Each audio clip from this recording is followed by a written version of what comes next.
Hi, beautiful people. I hope that you had an amazing day. Well, it's 1 o'clock in the morning. So, some of you know that I live in California, so I'm going to be interested in the California governor debate. Newsom is terming out. So I wonder who's next. And then we'll get into a little Donald Trump news. Okay, everything is shared for educational purposes only. Let's get into a video.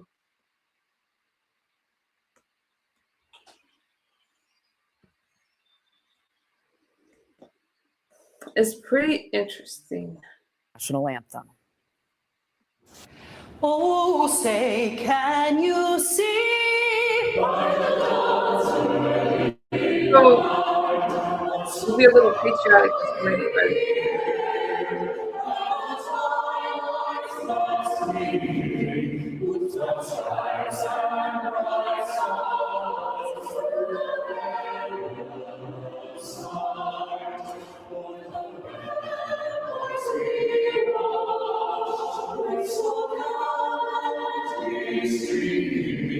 And the rocket's red glare, the bombs bursting in air, gave proof through the night that our flag was still there.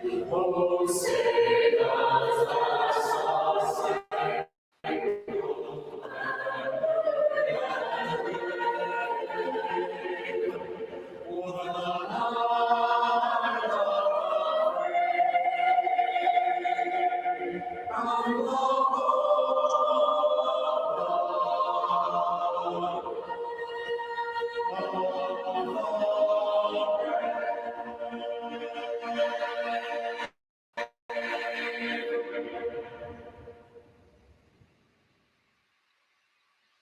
Dragonfly. Well, you know, I'm playing something you guys probably don't like, but how are you, Dragonfly?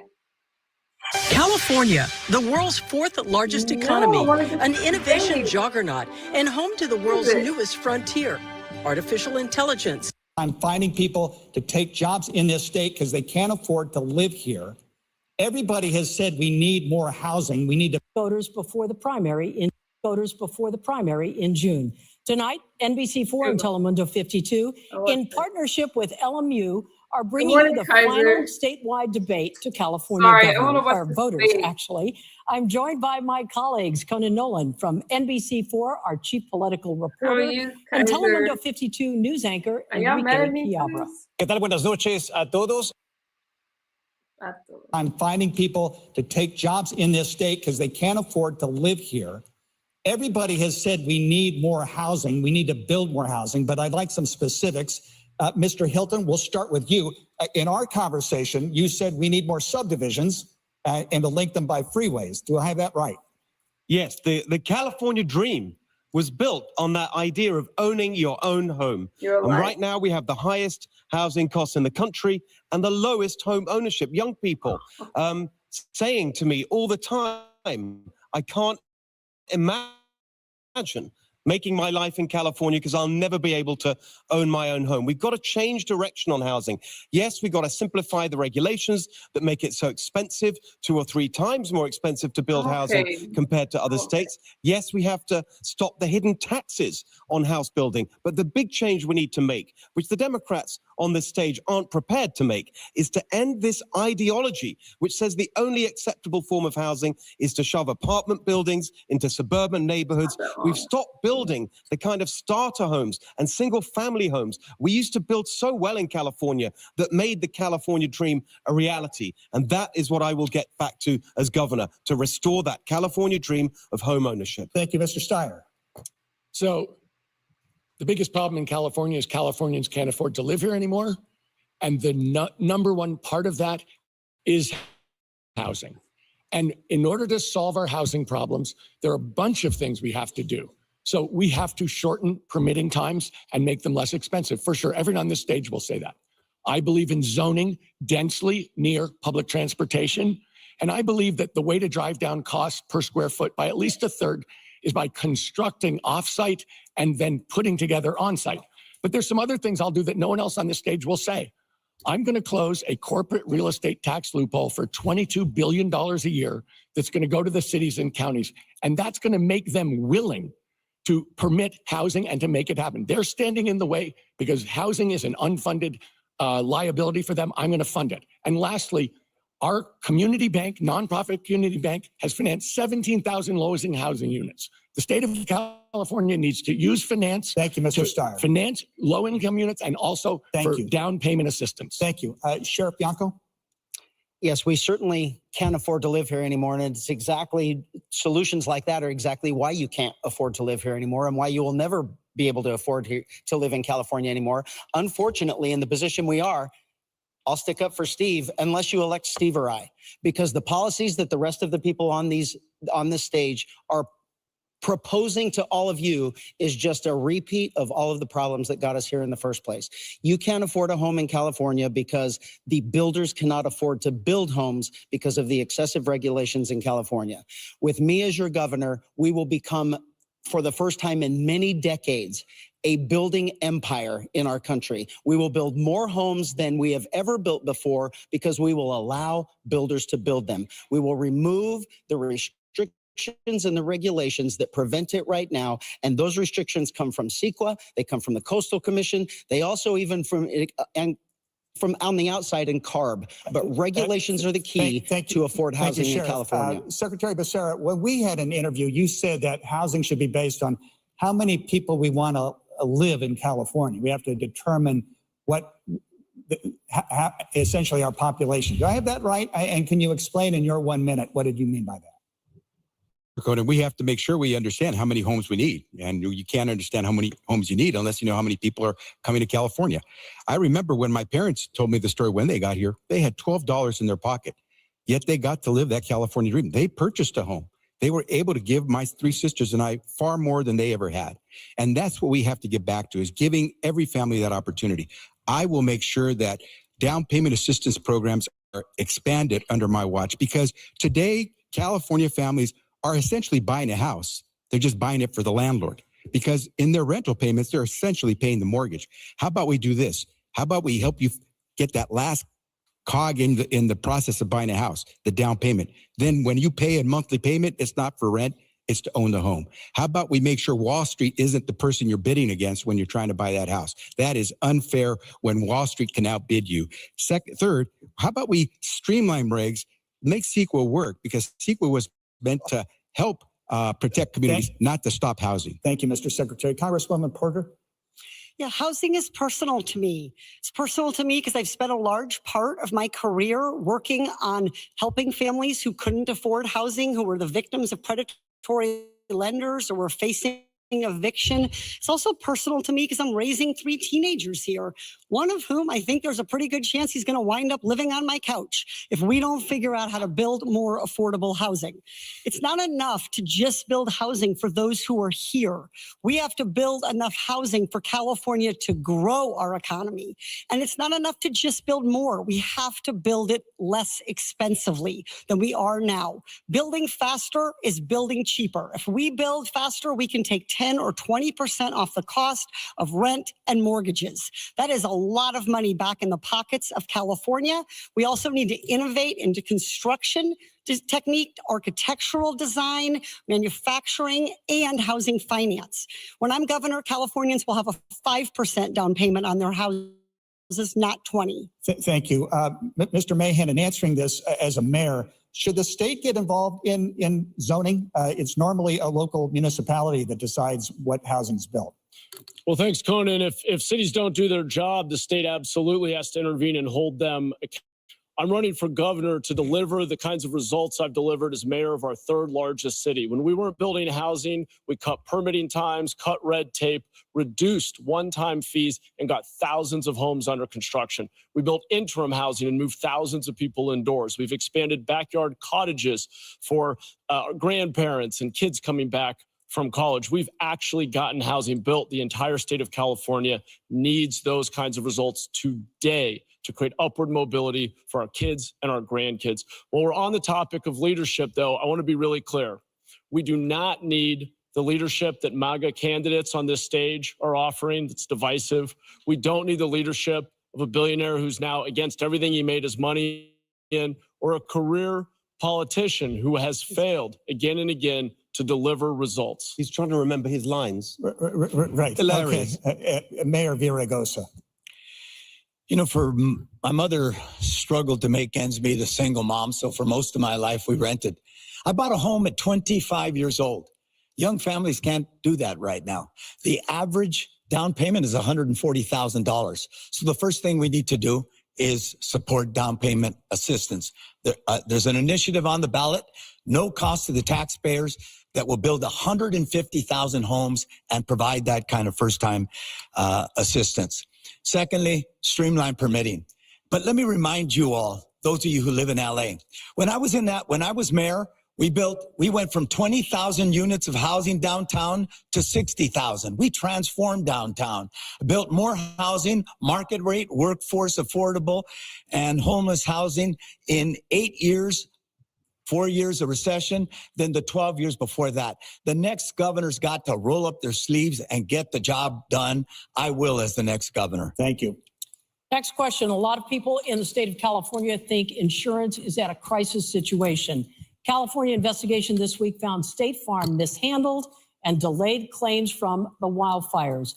Major insurance companies have either pulled out of the state of California or they're stopped writing new policies altogether. Many people feel California's FAIR Plan is the insurer of last resort. It is expensive any way you look at it. What would you do to help homeowners, and especially those waiting to rebuild? We're still waiting a year later and haven't received a check. Be specific on this. Secretary Becerra, we're going to start with you. You have 1 minute. So I have called for a freeze of insurance rates for the very reason you've pointed out.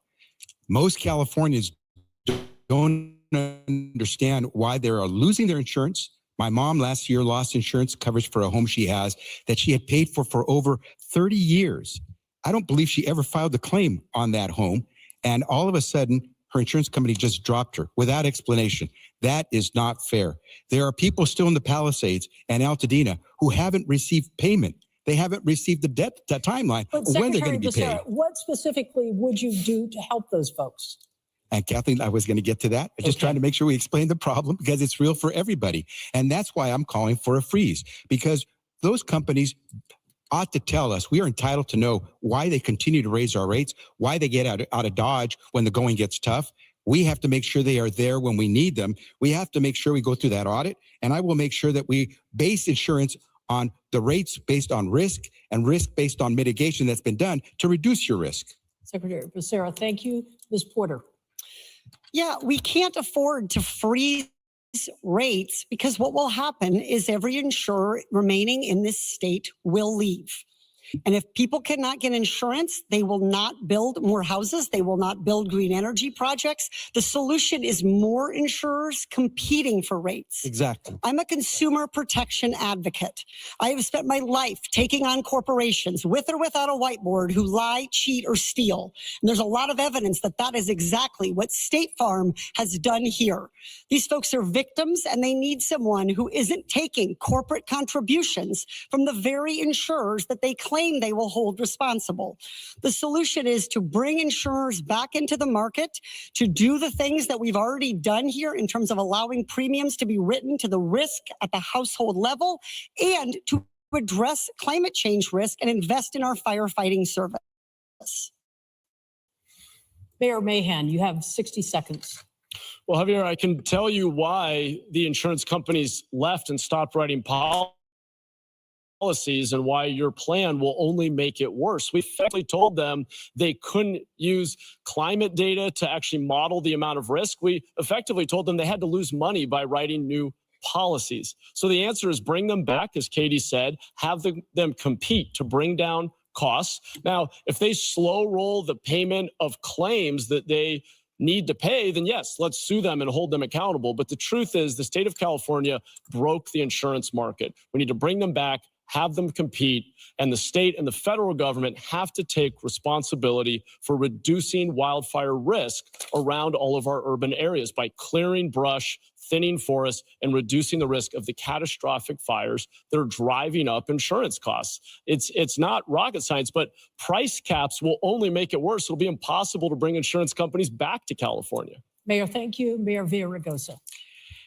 Mr. Mahan and my friend to my left here are right, everybody. The reason why we got here, this is the only state that didn't do catastrophic modeling, the only state that didn't do reinsurance, and the only state that took longer than 3 months to pass a rate hike. So the entire industry left a bigot market. So the notion that we would freeze insurance rates, the governor can't do that. Two, it's just going to make it worse. Now, let me say something about the FAIR plan, because I'm on it. The FAIR plan is not fair. If I lost my house today, the FAIR plan wouldn't compensate for me. Maybe 3 bedrooms, and that's about it. At the end of the day, we have to make the FAIR plan something that works for more people until we bring the market back. Once we bring the market back, of course, we're going to hold them accountable when they're not paying the insured appropriately. Mr. Mayor, thank you. Mr. Hilton. So just a couple of observations on what we heard in the previous.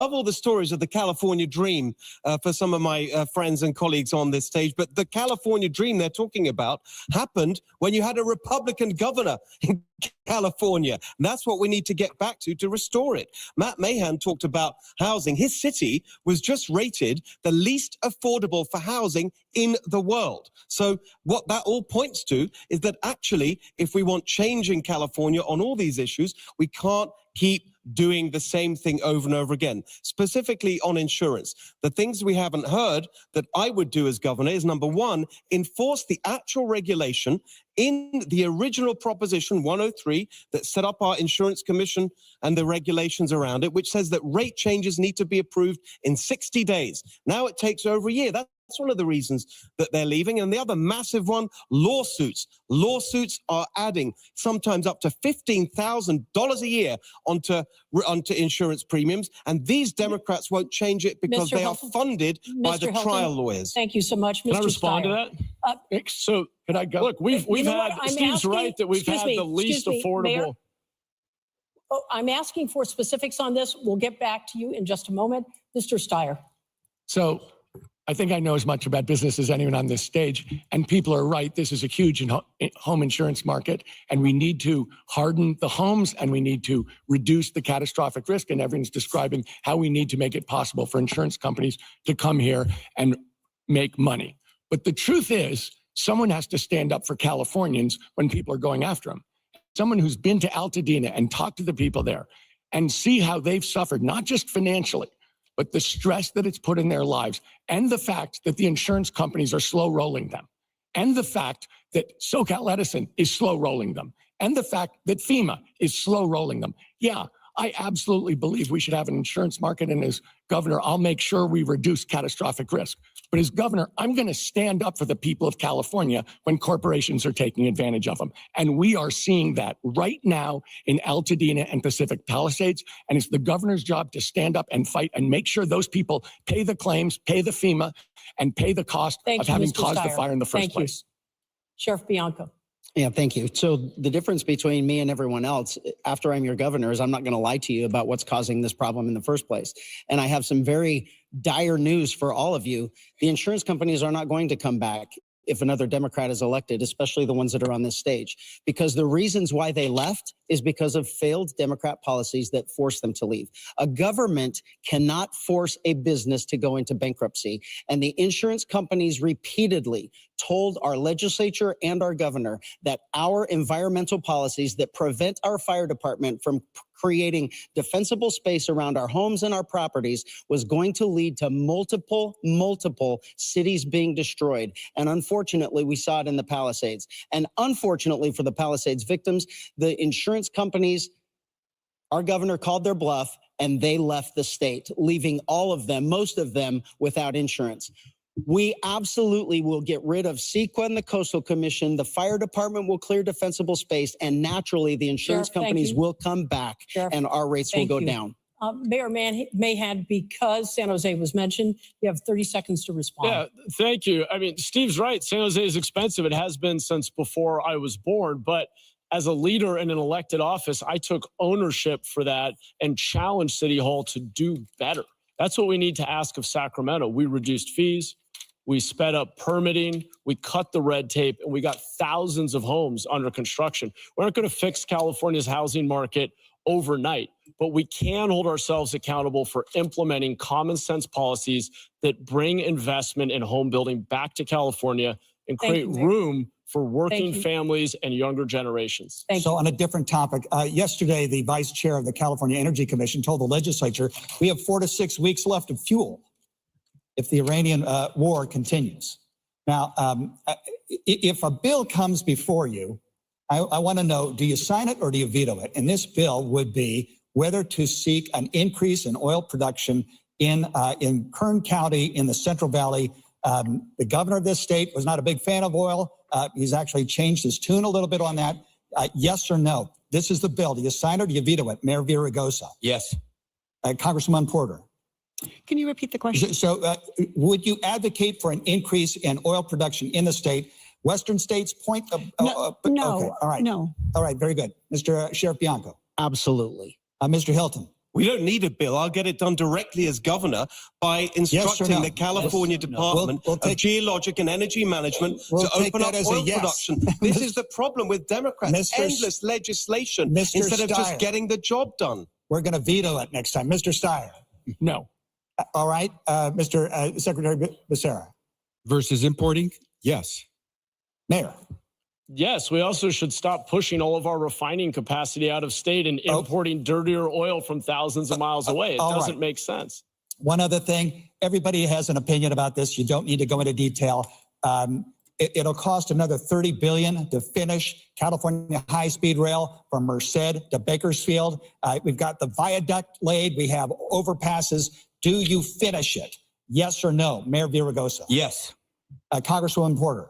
Yes, if you can build it faster and cheaper than it's been projected. Okay. Sheriff Bianco. No, I would rather arrest the people that stole our money. All right. That would be on brand for you Hilton. doing things that are illegal. No, stop spending taxpayers' money on pointless things and improve our roads, which are the worst in the country because of Democrat policies. Mr. Steyer. Yes, we need Secretary public transportation. The slow speed delivery of high speed rail, no, but a high speed delivery of high speed rail, yes. What does that mean? That means we get rid of all the bureaucracy that has caused all this litigation. We try to make the call. I don't think anyone here our money's It's either yes or no. The bill's on your desk. Do you say yes or do you veto it? Is that to me? Yes. I said, I don't want to do it the way it's been done because we've overspent. But yes, we're going to build high-speed rail. Yes, we're going to build high-speed rail. Conan, I would send it back to the legislature and say, fix CEQA, reduce litigation risk. Let's fix the regulatory environment, and then I'll sign the bill. Okay. Thank you. Okay. All right, let's talk about companies leaving California. So companies are moving their headquarters out of California, SpaceX, Tesla, Oracle, Hewlett Packard, so many companies. Those are just a few of the corporations that are going to more tax-friendly states. My question to all of you is, how can you reduce the state's high unemployment rate when so many employers are leaving the state? We're going to start with Mr. Mahan. Look, the reality is, just like with the insurance market, the housing market, what we're talking about is California has regulated itself to death. And much regulation makes sense. We're protecting workers and the environment. But when projects get caught up in years of litigation or getting a permit to open a restaurant takes a year, you kill the ability for entrepreneurs and small business owners to actually create a future here. So we've got to actually fix our underlying regulations and make it easier to invest and start companies. In San Jose, I've led us to have small business growth every year I was mayor, build thousands of new homes, reduce homelessness, and become the safest big city in the country without raising taxes and with a balanced budget. It is time to demand our government do better before we ask you to pay more, starting with actually auditing all of the spending in Sacramento, where we've increased the budget by 75% Thank you in the last so much. 6 Okay, years. your time is up, Mr. Villaraigosa. Look, This is the toughest state to do business in the United States of America. You know, you heard our Republican opponents say that Democrats aren't willing to call it like they see it. I've been willing to do that. I've challenged why we send so many businesses out of this state.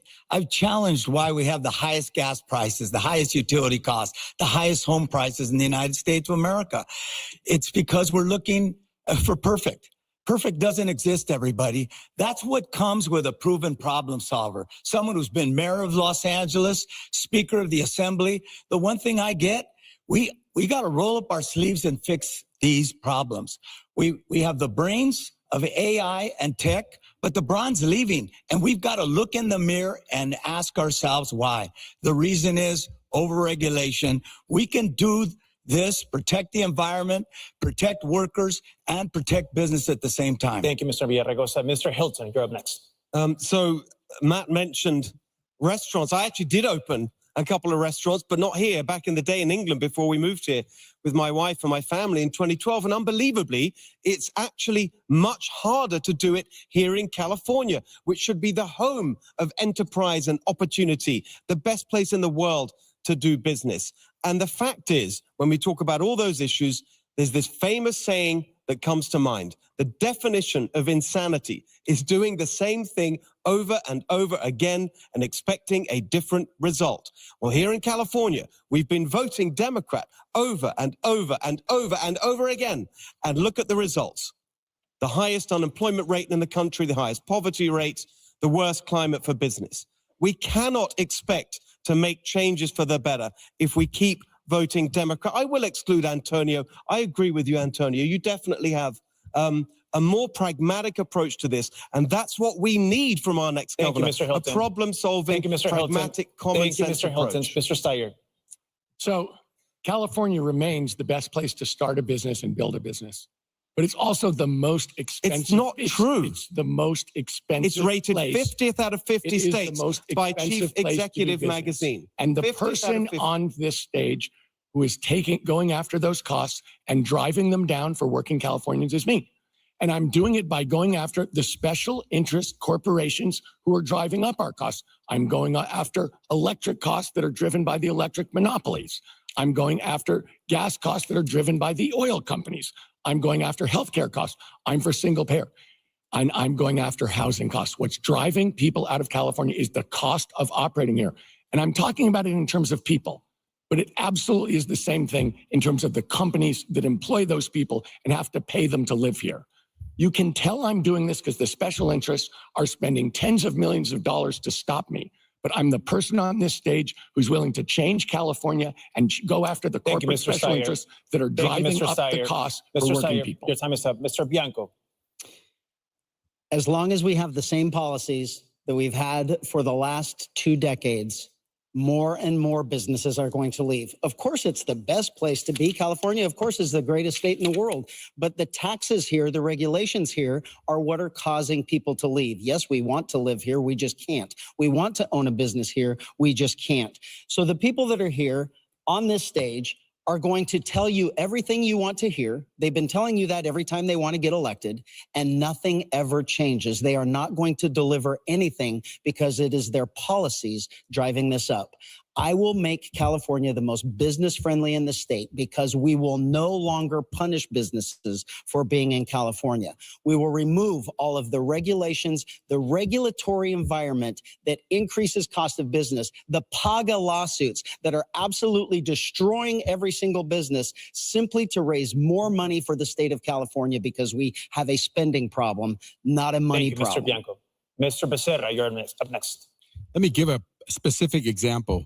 Right now, Hollywood is in dire condition because every place in the world wants to have their own Hollywood. We must fight to keep Hollywood here in Southern California because it creates so many great paying jobs. And so I will work with Hollywood. I will work with the industry. I will work with the legislature to make sure we fight back against those who are trying to steal our industry away from us. And that means whether it's the tax credit or making sure we graduate the next generation of workers who can work in the entertainment industry, we will make it so attractive that they will not want to leave. But we have to make sure sure we're graduating the workforce for these industries to locate here. We have to create more public-private partnerships. So it's not just that private business that does it on its own, but it knows it's got a government that wants to work with it so they can establish their business here. And we want to make communities livable, where the workforce that will come can know they can buy a house and they can afford to live here. If we do all those things, we'll attract business. And then what we have to do is balance our budget. And as someone who has had to balance a budget bigger than the state of California's budget,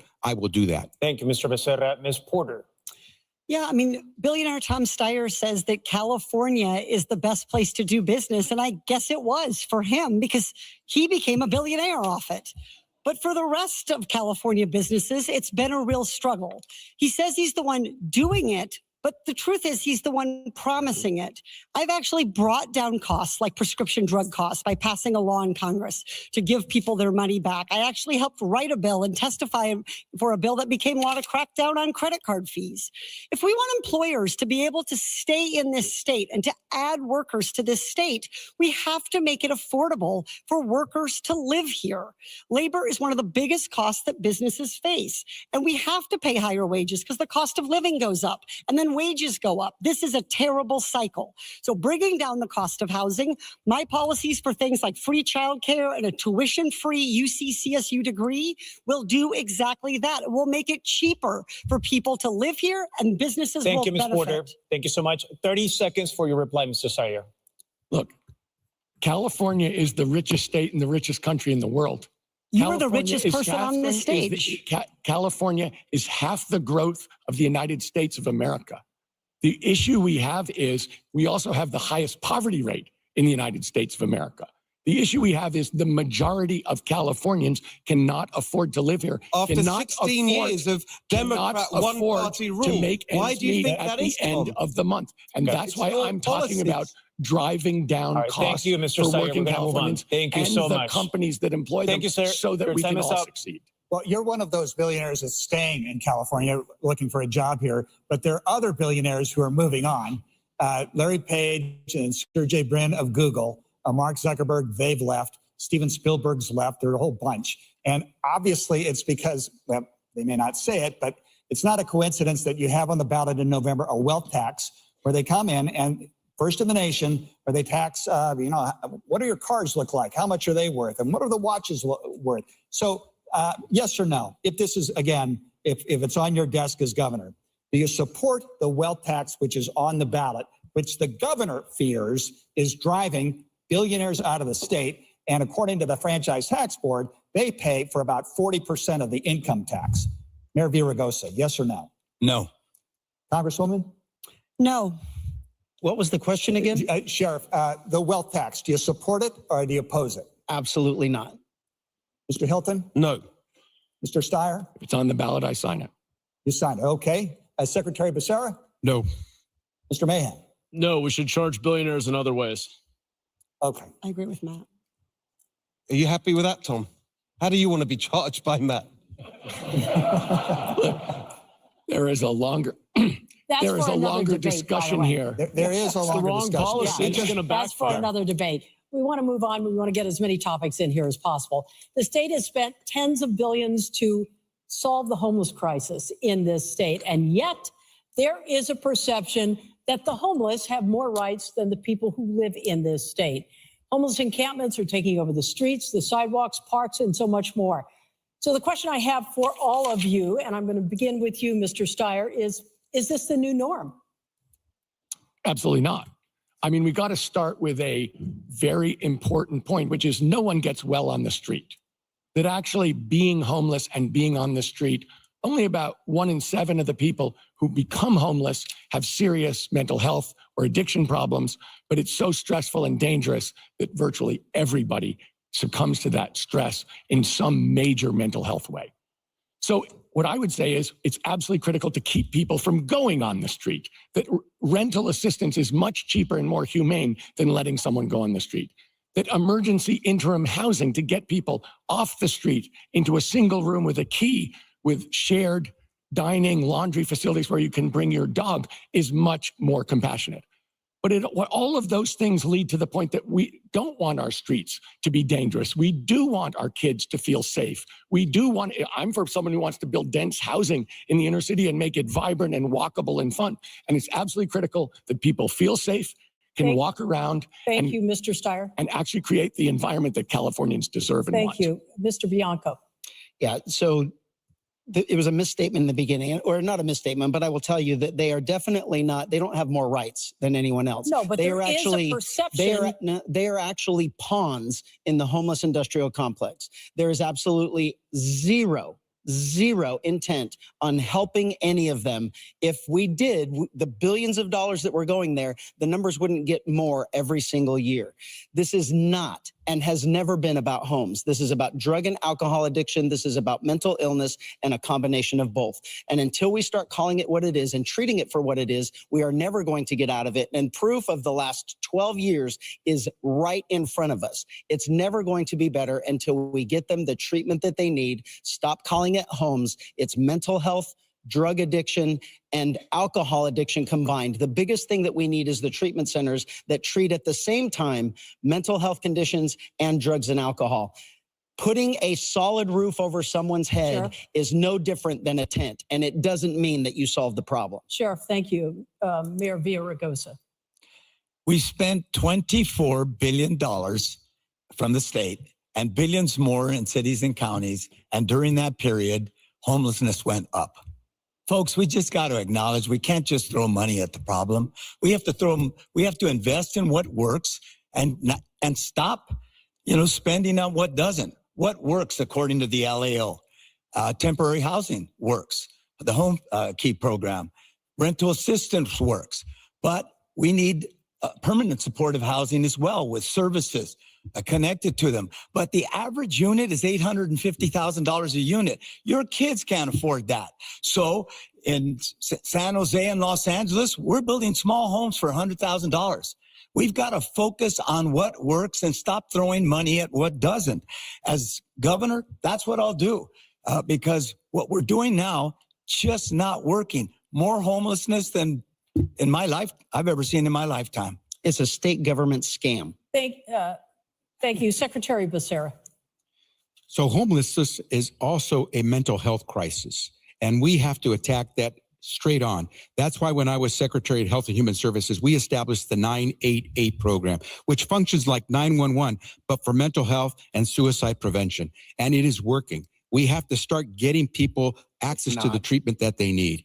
But first and foremost, when it comes to those on the street, we have to have accountability by the folks who are getting those billions of dollars. We have to make sure that we scale the projects that work to get people off the streets, and we eliminate those that are failing. But I will tell you this, and I'm glad to hear some of my colleagues beginning to take up what I have said at the beginning. My job as governor, because I don't control the streets of the cities and the counties, is to make sure we prevent more Californians from becoming homeless, because it costs far more to take you off the streets, pick you up, get you the services, and get you the temporary shelter than it does to help you get past that medical emergency or that lost job. Let's keep you in your housing. Thank you. Representative Porter. Look, the cause of homelessness is the cost of housing. It is correct that many people who experience long-term or chronic street homelessness develop substance use and mental health issues. But a foster kid who is aging out of foster care with no money to put down for an apartment, that's not mental health problems. That's the cost of living in California. We have higher homelessness in California because our housing costs more than virtually anywhere else. Homelessness prevention is the key. It costs about $6,000 to prevent someone from becoming homeless. That is such a better investment and so much more humane than allowing people to live on the streets. We have to stop making the problem worse. And I think it's appropriate always to do oversight of where our money went. I drive a minivan. My license plate is OVRSITE, oversight. So we should be asking, did we get the bang for our buck? We owe that answer to California taxpayers, and I think we have accountability that's needed here. Ms. Porter, thank you. Mayor Mahan, talk to us about the city of San Jose and what you've done. Well, we've created a model for the rest of the state. I want to be really clear that 988 is not going to solve our homelessness problem. We need to have places for people it doesn't work. to go. It's Actually, all it does about work. having No, it doesn't. alternatives. San Jose has led the way on this issue. I have the receipts to show for it. We Homelessness has have gone moved up on your watch. we have moved thousands of people indoors this year Homelessness for the went up first on your time. watch. Let the And mayor I hope speak. I'm going to get the time to actually answer the question. For the first time in our history, a majority of people experiencing homelessness in San Jose will be indoors, not outdoors. I am sick and tired of career politicians' complacency on this issue. No one should be outside in a tent encampment. In San Jose, we're building interim shelter, basic treatment capacity. We are moving people indoors. When those spaces are available, we require people come indoors. I was the first Democrat leading a major city to support Prop 36, because if you're repeatedly committing crime out on our streets due to addiction, we need to get you into treatment to save your life and to benefit the broader community. Mayor? That I was interrupted about 10 times. We let you go extra Okay. time. We did. Mr. Hilton. I was just trying to offer a fact check. Homelessness actually has gone up in San Jose. It's actually about flat. What's important, though, is we've moved thousands of people indoors, 30% of whom have graduated to permanent housing. The number of people dying on our streets has gone down. Mayor? It's a solution. Mayor, Mr. Hilton. As you noted, he didn't challenge the fact that homelessness has gone up on his watch. Now, the good news in this debate is that actually there's a lot of agreement among many of the candidates about the nature of the problem and how we solve it. But we got to think about the fact that who's been in charge all these years? Some of these Democrats on the stage here, they talk as if we're in some parallel universe where Democrats haven't been running this state for the last 16 years of one-party rule. I mean, you look at Javier, 36 years he's been a career politician for Democrats. It's just got to change. We need change if we're going to make progress, and that is what Chad's plan is exactly right. And I just add one thing to it, which is we need to enforce the law when it comes to homelessness. Just as Spencer Pratt laid out in the mayor's debate to you earlier, it's illegal to live and camp on the streets, and that's the starting point. We can't get people, I have to give Mr. Becerra a chance to respond to that. You know, I'm proud of my service as a member of Congress, as the Attorney General fighting off Donald Trump, as the Secretary who brought of the country to the highest rate of insurance coverage in the nation's history. What I would ask is, what does a Fox News talking head know about running government? You've never balanced a budget the size of California, Steve. You've never had to worry about declaring a state of emergency the way I had to. I'm proud of my service, on my public service. You made private profit. I was doing public service. Mr. Becerra, are you proud that you pushed out 85,000 migrant children? They were, according to the New York Times, they were maimed, they were exploited, some were even killed. You said those are MAGA talking points. It's a MAGA hoax. Tell that to the children who died. So I'm not sure what that had to do with homelessness, but cálmate, Antonio, cálmate. Well, I'll tell you what it had to do. It's about truth telling. About your service and how proud you are of that service. The Okay, attack. what it has to do with. Thank you, Mr. Hilton. I'll give you a moment, 30 seconds to respond to this. Thank you. I'll tell you what I haven't done. We could go on Colleen. about homelessness for an hour here Colleen, this I evening. thought we got 30 seconds to respond. Yeah, ask him what You happened did to the have 30 unaccompanied seconds. minors. I didn't get 30 seconds to respond to the attack by Mr. Villaraigosa, so I would like my 30 Okay, seconds. I will give you 30 seconds. Mr. Hilton, you get 30 seconds. Okay. Then we move on to the next topic. So Got it. Trump lied about this whole situation with the migrant kids in 2024. Did the New York Times lie? Why don't you let me finish, Antonio? Okay. Donald Trump campaigned against our Democratic candidate, Kamala Harris, vice president, in 2024, using these lies. In 2026, now you have candidates like Antonio and Tom Steyer using these very lies. They were lies when Trump said them 2 years ago. They're lies today. We protected kids. We did not let them be abused. Those were the employers, but stop lying. The facts are the facts. Okay. There were congressional hearings. 26 Mr. Democrats Hilton, condemned him. They said it was outrageous that he pushed kids out. What was You outrageous said- was you the said on exploitation tape- by the you said on employers, tape, not the Mr. care that they Henry got. Ford Villaraigosa, invented the assembly line. Put them on an assembly Cálmate, line. Get them Antonio. out of here. Mr. They're illegal. Villaraigosa, That's I'm what you only said. going to ask you one more time, please. Please. We have a lot of topics here this evening. I laid out the ground rules. You had a Mr. Hilton, you get 30 seconds. Then we move on. Mr. Hilton. Thank you very much. I tell you what I haven't done, Javier, is break state and federal law by taking money from a campaign account and funneling it to a senior aide, breaking those laws and then denying it. I tell you what I haven't done, which we revealed today, which is to take a taxpayer-funded organization from your money, your taxes are paying illegal immigrants to campaign for Javier Becerra through an organization called Churla, and he's accepted their endorsement. It is completely outrageous. So, Colleen, once again. No, we have to move on. Wait, time the out. Next subject, the next topic is sanctuary. I think it's very important listening to the audience here, listening to the group. Enrique has a question. And Colleen, so long as I understand, if a candidate is attacked. No, it wasn't. It was up to them. And she said, no, let's move on. We'll get back to you in a second. We got to move on. This is really important. Okay, so the state. At the discretion of the moderators here, I've given everybody a chance to respond. Please stop with the attacks. We do the voters a disservice when we attack like that. We are trying to get more information about the topics at hand. So, sanctuary. The state sanctuaries law, as we know, that restricts local authorities from cooperating with federal agents, federal immigration officers. My question goes to Mr. Bianco. What is one thing, Mr. Bianco, you would replace or change about the current sanctuary law in California? One aspect, just one. I would eliminate sanctuary state. Sanctuary state is what is creating the issue that we have in California. It didn't exist before 2017. Immigration, it is the responsibility of the federal government to enforce immigration laws. And prior to 2017, they would come into our jails and they would come into our prisons and they would remove those criminals who are victimizing us and they would deport them. That ended with sanctuary state law SB 54. They forced us to release those people back into our communities, and then ICE has to go into the communities to get them instead of in the safety and security of the jail. Mr. Bianco, so if county jails can communicate with ICE if the person in question is a convicted felon of a violent crime. Okay. So what would be the difference then if you want to change something? There's a huge difference because I have someone in my jail right now that if the attorney general wants to arrest me when I turn him over, felon? He's convicted of a felony, but the 3 prior convictions for DUI, he was released from jail. He was deported on 2 of them back into the country. And then he killed a 14-year-old boy with another DUI.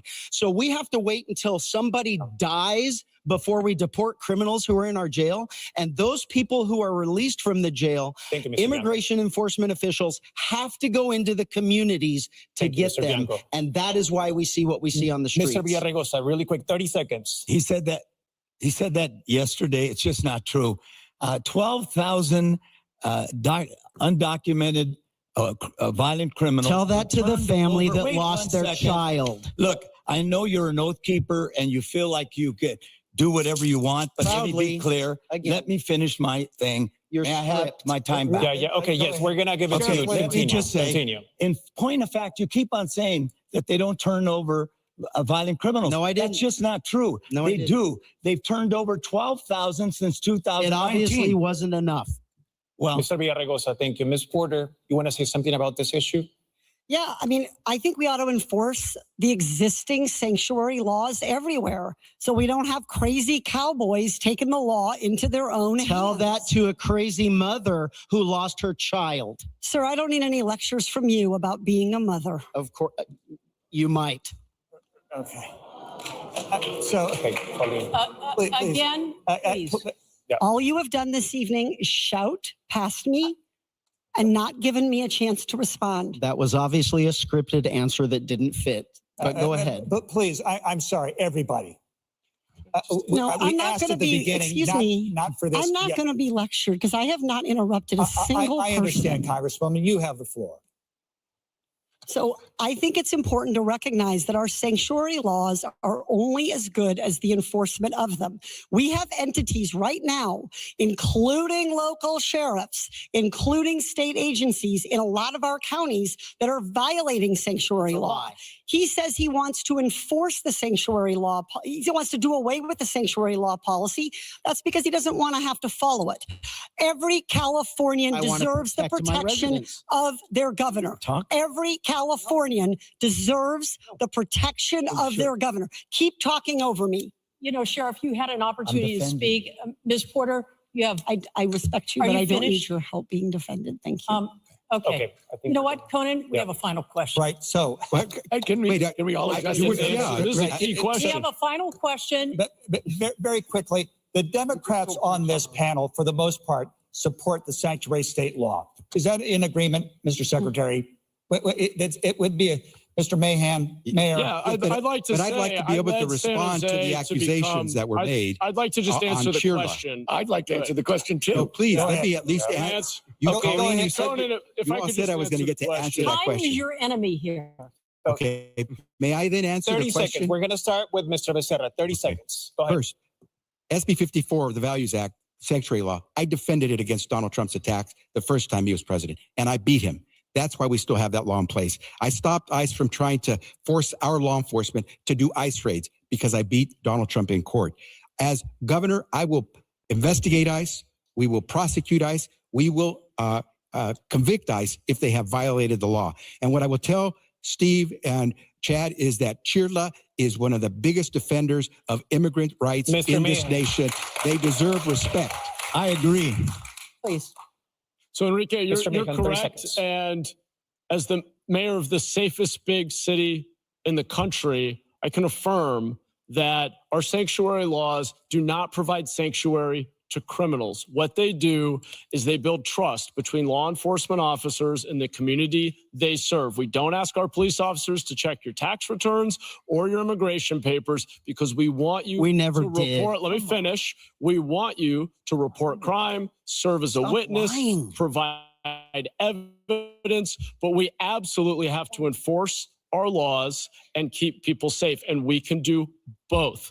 I do want to say, though, Antonio is absolutely right about the secretary's failure on the immigration issue. There is a direct line. Matt, that's an absolute lie. There's a direct line between his failed leadership and Donald Trump being in the White House. So once again, an attack. Okay. Do I get to respond to the false attack? You have 30 seconds. Thank really you. quick. 30 seconds. Those were Trump lies in 2024. And now that you're peddling them, Matt, they're still lies. Lies don't become facts because you're a Democrat and Trump was a Republican. You're just peddling a Republican's lies. I don't think Democratic Congress members like AOC 26 of them were lying. said it was outrageous. If I could just finish with my time. We stopped what Donald Trump was doing. Remember those days? Trump was putting kids in cages. Donald Trump was separating children from their parents. We stopped that. We took care of them. We protected those kids. We didn't do what Trump did, and we're not using lies. I want to hear from Mr. Steyer and Mr. Hilton. Really quick, Mr. Steyer. Let me say this. ICE is a criminal organization. They're coming into our state. They're terrorizing people. They're racially profiling people, and they're harming people and committing violence against them. I'm in favor of abolishing ICE. But along the way, I did push for the sanctuary state law, which I absolutely believe in. But more than that, we should be prosecuting ICE agents for racial profiling. It's illegal in the state of California. We should be prosecuting them for violence against Californians. It's illegal, and we should go up the chain to the people who asked them to commit violence, including Stephen Miller. The truth is we should be investigating their detention centers that they will not show that are dangerous, and they won't let anyone in, and I guess you can figure why. We should be protecting immigrants. The state was built by immigrants. They continue to make this state run. And the idea that we let agents from Washington, D.C. with masks and assault rifles come in here and terrorize them is absolutely against Californian values. And the governor is here to protect Californians. Tom, you profited off of those detention centers. Mr. Hilton, we're going to, Mr. Hilton. The private prison system. Mr. Hilton, okay. Mr. Mahan, thank you so much. Mr. Hilton, go ahead. Thank you very much. Unlike everybody else here, I actually am an immigrant. I'm a proud American citizen, and I am the candidate of the legal immigrant community for the legal immigrant community so that they can have the California dream, just as my parents had it when they moved from Hungary, fleeing communism to build a new life in England. That's what California is all about. But it's got to be managed and orderly and legal. And that's what we have to be honest about in this whole discussion about immigration and its enforcement. I can tell you very clearly that when I'm governor, as I've said, I will be there for our immigrant communities, our legal immigrant communities, but also will make sure that all our laws are peacefully enforced. We can't just stand up here and decide which laws we like and which laws we don't. If we don't like the laws, we've got to change them. But the governor's job is to enforce them. And as governor, I will do that peacefully and calmly and cooperatively with the federal immigration authorities. Mr. Hilton, are you aware that not every immigrant has the privilege that maybe you had to come to this country with a visa? I understand exactly what it's like to be in a country without those privileges, because that's my life and my story. When my parents fled communism in Hungary, and I grew up in a household with a single mother, working class, immigrant story, just like so many millions in California. My stepdad worked construction. My first job, project manager for a construction company. So yes, I absolutely understand that. And that opportunity is what I want for every single one of you. Thank you, sir. Every single one. Okay, we have a few minutes left. What we're going to do is ask you several questions, as many as we can get in, yes or no answers. Please respect the time we have left. We want to get as much information out to voters. Enrique. So as of this year, undocumented adults can no longer enroll in Medi-Cal. Would you reinstate this if you become governor? Yes or no? Mr. Villaraigosa? Yes. Ms. Porter? Yes. Mr. Bianco? No. Mr. Hilton? No. Mr. Sire? Yes. Mr. Becerra? Yes. Mr. Mahan? Yes. All right, film and television. It is the backbone, or was the backbone, of California. We've seen a lot of production move out of state. On a scale of 1 to 10, where would you place this in terms of priority? I believe we touched on it earlier, but I'd like a commitment from you. Number 1. That's your top priority in the whole state? Please answer the question, Ms. Porter. On a scale of 1 to 10, is it a priority?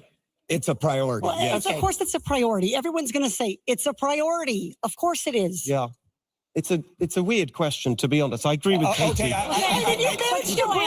Bipartisanship. I think you might even get all of us to agree with that one. Let me give you a different yes or no very quickly. We have 2 minutes left. If you don't mind, Colleen, for the people in Avila Beach and San Luis Obispo County, Diablo Canyon, the only nuclear power plant left in the state, 9% of the electricity. We pay 3 times the power in the rest of the nation. It's supposed to go offline in 2030. Do you extend it, Mayor Mahan? Yes or no? Keep it open. Mr. Secretary Becerra? Yes, if safety, yes, but safety first. Right, Mr. I'm sorry, Tom Steyer? Extend it. Extend it, okay. Mr. Hilton? Yes, extend it and build new ones. Chad Bianco, the sheriff? Completely nuclear. Okay. Katie Porter? Extend. Okay. Antonio? Yes.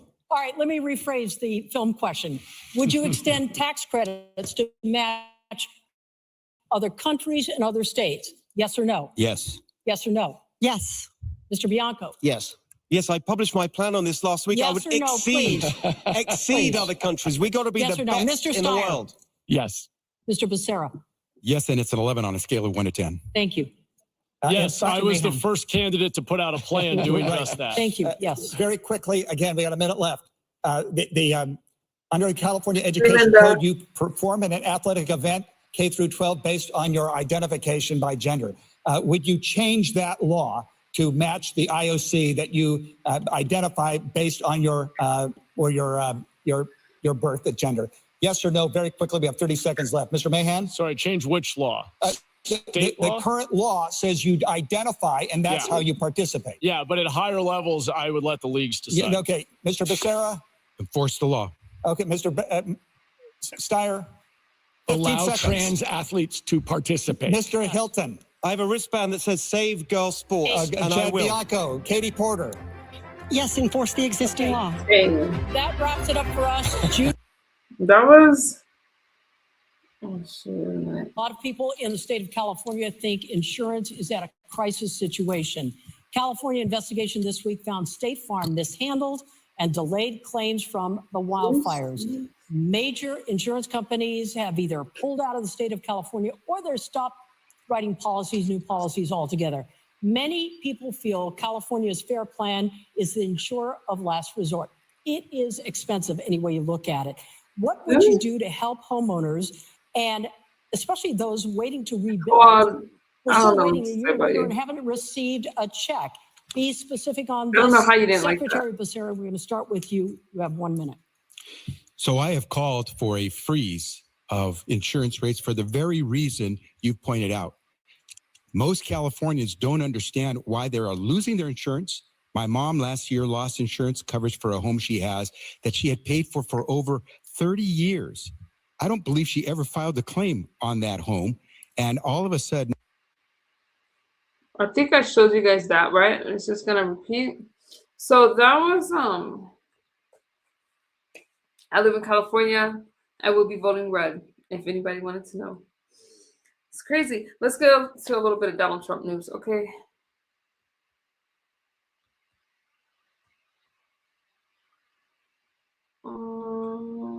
Maybe this one. Wait, I showed that, right? Okay, because I didn't want to share. I didn't want to do a repeat. I got too much to do with you guys.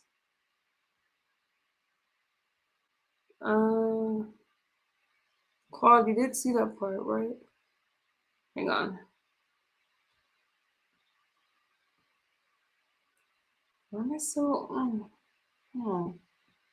There we go. I'm voting red. You guys know it. You know it. Hang on. Melania. Good afternoon, and welcome to the White House. I would like to extend a warm welcome to our Vice President, J.D. Vance, and his wife, Usha. Welcome. It is our pleasure to join today by Secretary McMahon, Mrs. Haxett, and I'm also honored to welcome Mrs. Melody Wolf and Lorraine Hawk. And to my Chief of Staff, Haley Harrison, who is preparing to welcome her second child onto the world. That's right, Sally. Haley, you're a wonderful mother, and I wish you and your growing family all great things. I often think about the brave people who make the ultimate sacrifice for our freedom. When I went to honor the fallen service members from the 103rd Sustainment Command at Dover Air Force Base last March, I realized that words cannot comfort the all-consuming grief that family members, and mothers in particular, experience. The loss is overwhelming. Although I understand the deep pride these families feel in their loved ones' service to our great republic, I cannot fathom the depth of their sorrow. A mother is awestruck when she welcomes her child into the world. After 9 months, the miracle of life creates a fascinating bond between mother and child. With each breath, day by day, this bond deepens, bringing forth emotions never felt before. Quite frankly, these are emotions understood only by women. Only a mother can carry this type of powerful connection with her child, which is also too profound for words. This is a time of military conflict for America, and whereby we honor our selfless and valiant service members regularly. Today is the day we hold their mothers in the highest regard. It is these military mothers who find themselves alone, awake in their thoughts in the darkest hours of the night. Of course, we must also remember the mothers with a spouse overseas, praying for a safe return so their family can become whole once again. At the very heart of America's strength lies the boundless love and quiet power of mothers. We are the most devoted teachers, gently nurturing empathy, inspiring dreams, and guiding our children towards goodness. We help them rise with courage when life grows difficult. In every hug, every story read at bedtime, and every sacrifice made without complaint, mothers build the moral foundation of our families. In doing so, America's mothers help build the soul of our nation. I pray you find enduring strength as your loved one serves in defense of our freedom. Most know my husband as the strong commander-in-chief, but his empathy transcends all and shapes a caring leader who constantly remembers each and every American soldier is someone's child. Distinguished guests, please join me with a warm welcome for our President, Donald J. Trump.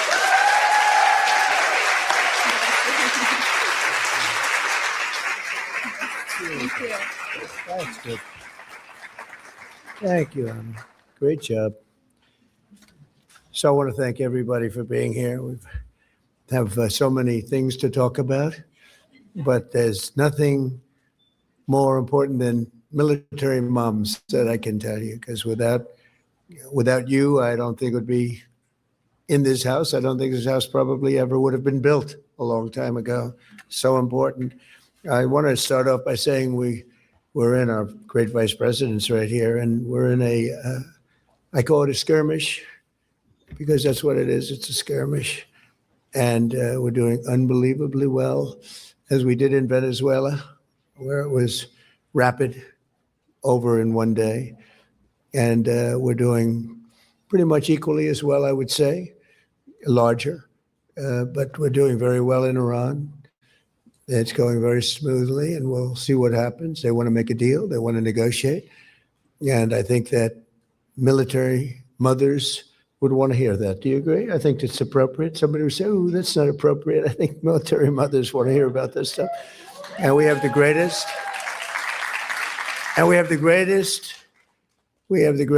military that we've ever had. We have the greatest military in the world by far. There's nobody even close.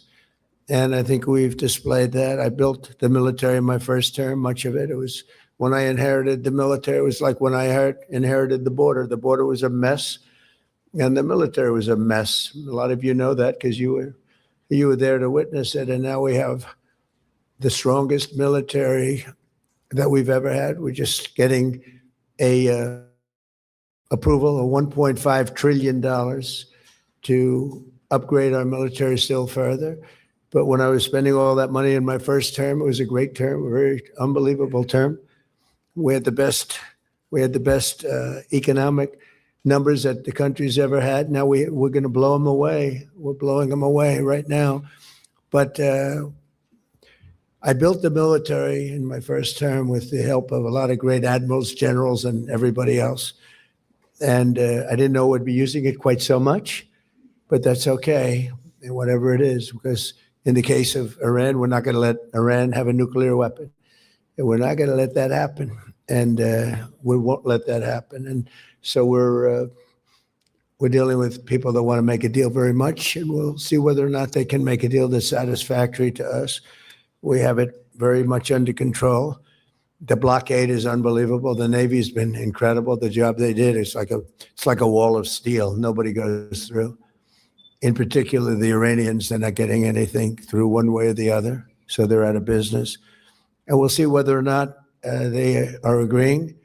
And if they don't agree, they'll end up agreeing shortly thereafter. So that's the way it is. And I thought you might want to have a little rundown now. The fake news is all happy because they can hear what we had to say. And I have to say, JD's doing a fantastic job. He's working with us, with him and all of the team, Marco, and we have Steve Witkoff, Jared. We have a whole group, the generals, and General Kane has been fantastic. Pete Hegseth, incredible. We have just a great group of people. CIA, John Ratcliffe, he's great. I think Mrs. Ratcliffe's even here someplace. And are you here, Mrs. Ratcliffe? I think somebody said yes. But we have amazing people. We have an amazing military, and I think it's on display. Sometimes you'd rather not have it be on display, but they're there for a purpose. And the greatest military anywhere in the world, and the world is watching us as we do our thing. And we have the respect of the world, which we didn't have 2 years ago. We were a laughingstock all over the world. Now we have the hottest country anywhere in the world in every way. So I just want to congratulate you all because you're a big part of it. And I want to thank you, Melania. Amazing the job you've done. She did a little movie. It became the #1 movie. Now, you know, and I can't exaggerate because if I did, they would be all over. It wasn't #1. It was #2. It was #5. So I have to be very, very careful with it. And then it went streaming. It's a different world. I didn't even know what they were talking about. They said, oh, and it became #1 streaming too. So congratulations. That's an amazing achievement. Huh? And most importantly to her, she's done an incredible job as First Lady. And she's an incredible mom. She has a little boy who's quite tall. He's a little boy to us, but he's quite tall, right? And he's great, Baron, and she takes great care of him. And thank you. Great mom. Today, we're honored to welcome to the White House a group of strong and resilient women who represent the best of our country, the amazing military mothers. So important. And we want to thank you all for being here. So many of you I know or recognize, and I want to thank you very much because there's nothing like the White House, right? Is it the coolest? And by the way, right behind me, see that? You call it a window or a drape. I call it a knockout panel. Because behind that, in fact, if you want to see it, I think we could work it out. But behind that window is a end drape. In fact, the drapes are so nice, I think I'm going to leave them. How am I going to get a nicer something than that? But that's the entrance to the new ballroom that's being built, which everybody likes, especially since last Saturday evening. They like it even because it'll have a thing called security. It'll be nice. But right back there is where we're building. So if you hear any pounding noises, the pile drivers are out. It's already up to the first floor, but we're a little bit ahead of schedule, right on budget. But it's going to be something great. It'll be one of the most beautiful buildings of its kind anywhere in the world. And you know, for 150 years, presidents have wanted a room. This is the ballroom right here. And it's too small. We had the king and queen of a lovely country, United Kingdom, and we would have had at least 1,000. Everybody wanted to be here, and we had 112 people. Because this is a lovely room, but it's not big enough. It's got one, and it's been that way for many, many years. So every president's been calling. But I was in a position, being a builder and having built many ballrooms and many other things. I'm good at ballrooms, and we're giving you I believe it's the best. It'll be the best ever built, and it will have windows that are thicker than any ballroom I've ever built. I usually have glass that's about 1/4 of an inch thick. This is about 6 inches thick. This can repel a lot of different weapons, but it's going to be incredible. It's going to be, aside from being secure, it's going to be I think it's going to be the most beautiful ballroom ever built, and it's something that the White House has needed, the presidents have needed, and it's an honor to be involved. And it really has become very popular. When people see the design, they really like it. And it's been great, gotten some great reviews. Also with us is Secretary of Education, Linda McMahon, my friend, who's done such a fantastic job wherever you are, Linda. Oh, hi, Linda. She's great. What a job. Along with Jennifer Hegseth. Jennifer? Hi, Jennifer. He's doing some job, I'll tell you. He's doing a job. He stood up. He was the only one. He was standing up in the ballroom the other day in the event, the White House, they call it the White House dinner. they were saying, can you use, well, when you use that term, I guess you probably can use it, but we had a little dinner the other night and your husband was standing on the top of a table. Everyone else was under the table. So that's what we want of our Secretary of War, right? We want somebody, but he was standing on top of the table. Everyone else was under the damn table. Anyway, he's doing a fantastic job. He and the general, those are great news conferences. We like them. They work very well together, I can tell you. The wife of Pete Hegseth, and say hello to Pete. Michelle Ratcliffe. Michelle, where is Michelle? I think she's here someplace. Michelle. And the wife of CIA Director John Ratcliffe, and Jackie Emmer. Jackie, you are so great. Jack, I know Jackie well because her husband and I, we didn't know each other. We fought. In politics you can fight. And then when we got to know each other, we love each other, right? But she always liked Trump. And she convinced her husband, who's a big power in the House, she convinced her husband that Trump was much better than he thought. And I remember you. I like you. Now I really like him. He's an incredible, but I like you more, and I'm always, because you were there long before him, right? But Jackie, you're great. I appreciate it. Thank you very much. And as you know, Tom Emmer is the House Majority Whip, and he's a fantastic person, real leader. Comes from an interesting place, a place that's under investigation by our great vice president. They're finding a lot. And Tom Emmer was one of the biggest complainers about what was going on in Minnesota and lots of other places. I also want to say a special thank you to the many moms among our fantastic military aides and social aides who support us here at the White House. They've been incredible. All of you have been so incredible. And I want to thank you very much for being with us today. It's beautiful. The women in this room have sacrificed for our country in countless ways. Among you are veterans and active duty service members, proud spouses, and the parents of those who serve in uniform. Amazing people, the most amazing people. Many of you have missed cherished moments, and you really have. You've spent so much time taking care of the ones you love. You've missed holidays, birthday parties, graduations, or even a child's first words. Others have moved more times than anybody can even count. And I don't know if you love doing it or not, but you get very good at it. You have the way, you know the way to do it. But you do it all because you love America, you love our country. And this week, as we prepare to celebrate Mother's Day, we take this opportunity on behalf of all of us to say thank you very much for the incredible job. You do it with love. So it's not, I don't think, there's no such thing as a job if you love it, but we'll call it a job nevertheless. The job you do is incredible, and everybody respects you so much. You have no idea. So I just want to thank you all, and thank you all for being here. Joining us is someone who knows the incredible sacrifice of service, Brittany Stevenson from Camp Lejeune. That's a hell of a camp.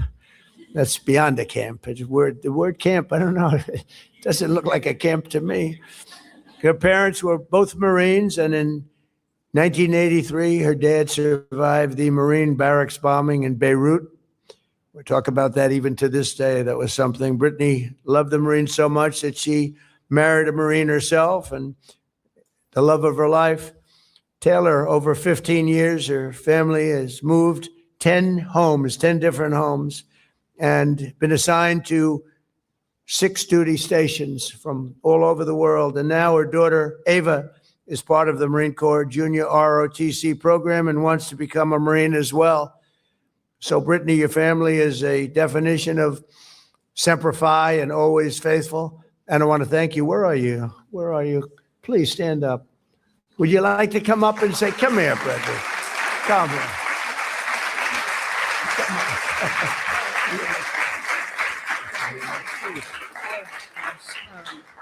Thank you. I'm not really sure what to say, but this is such an honor and a privilege to be here. I'm truly touched to represent my family, the Marine Corps, Camp Lejeune, and military moms and spouses like you all. So thank you. Thank you, sir. Good job. She had no idea she was going to be doing that, but I looked at her. I said, she looks so great. I'm going to get her up here, right? That was beautiful. Thank you very much. As Melania mentioned, we're also honored to be joined by a military mother who sacrificed far more than most. That's Melody Wolf. And, I love the name Melody because for a long time, they have spell correct and word correct on these crazy machines that we use to put out truths, or they used to be called tweets. And every time I wrote Melania, it would correct to Melody. So I do things, and I work very fast, very fast. Blah, blah, blah, blah, and I talk about it, and I say, and Melania is fantastic, and happy Mother's Day, Melania, our great First Lady Melania, but it would spell correct and word correct to Melody. And sometimes I wouldn't proofread it, and I'd say, and I would get just absolute decimated. These people would decimate. They said he didn't know the name of his wife. He keeps calling her. And I said, what the hell is wrong with this machine? I didn't know about that little feature, but I got that corrected eventually. You know who corrected? The military. I said, come here, you got to correct this. You're killing me. I took more abuse. She's been called Melody a lot. Anyway, I had to explain it to you this way. I stood up here to explain it to you. I apologize. Last year, Melody's 24-year-old son, Andrew Wolf, of West Virginia National Guard, was on patrol in Washington, D.C., helping to restore law and order to our capital city. And I spoke to her. This woman is amazing, along with her comrade specialist, Sarah Backstrom, who is just was a fantastic person. He was ambushed by a terrorist and shot in the head. A violent, horrible person did this. Nobody thought Andrew was going to make it, but Melody told me, and I called her that evening in the hospital. Sir, I have no doubt the doctor said he won't be making it. And as you know, Sarah passed away also from a shot to the head by these people, these horrible, horrible people. But Melody was the one person. In fact, Melody's husband, who's great, he didn't feel the same way. But she said, I have no doubt, sir. I'm telling you, he's going to be fine. Don't worry about it. He's going to be fine. I never saw anything. It was really pretty amazing. And she was right. A week went by, another week went by, I'd call. I'd say, how's he doing? Sir, he's doing really well. And the doctors would say, I think he maybe will make it. And she turned out to be right. It was sort of a miracle, actually.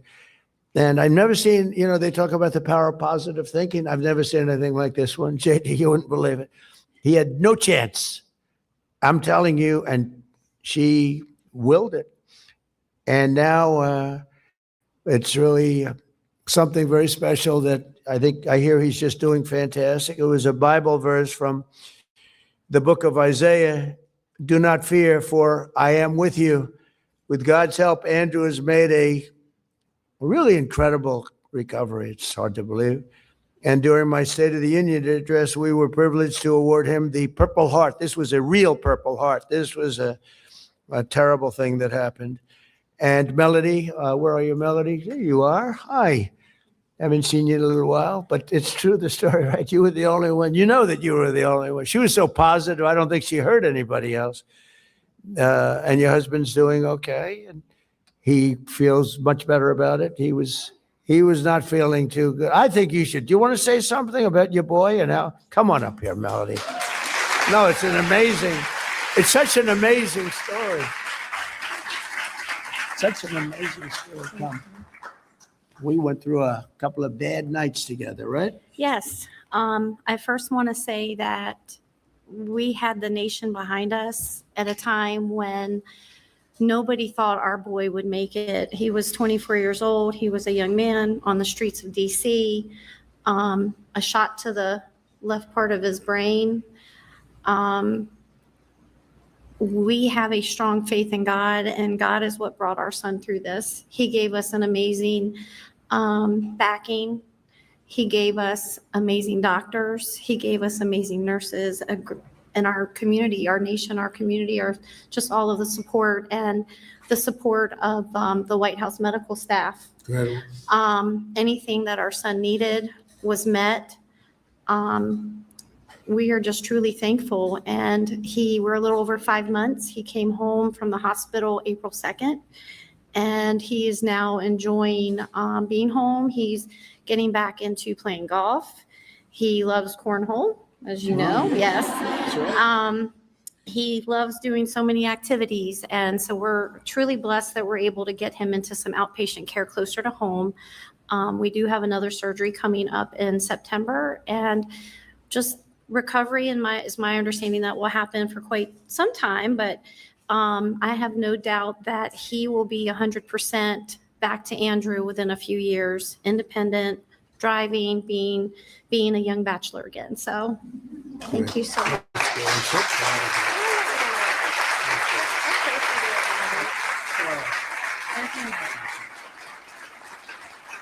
Incredible. That's incredible.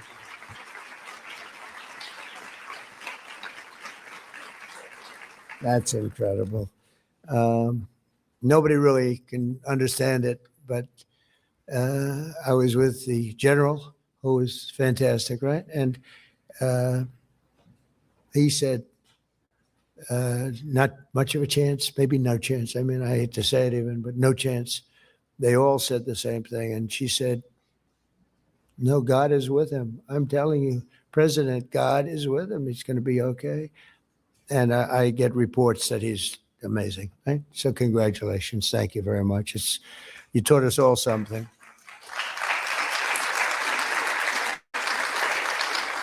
Appreciate it.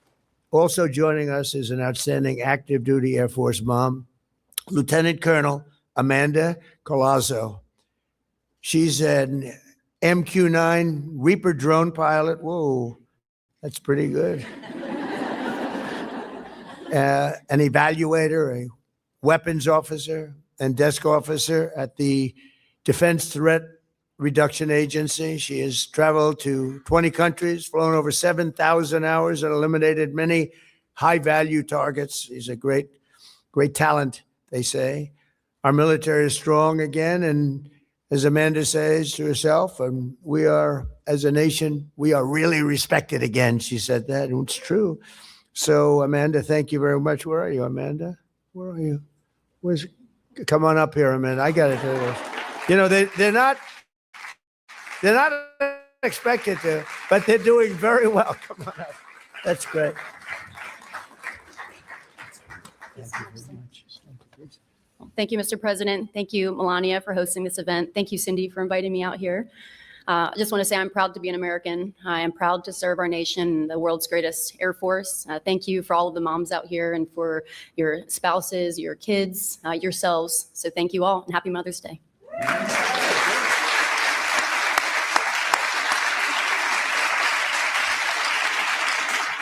Hey, she's very sharp, isn't she? She'll be running for office someday. Great. Thank you very much. Appreciate it. As Commander-in-Chief, I will always support our great service members and their families. We've invested a record-setting trillion, and now it's up to $1.5 trillion, and all built in the USA, by the way. All right. So it's a lot of jobs, too, you know. Some people said I did it for that. Actually, I didn't.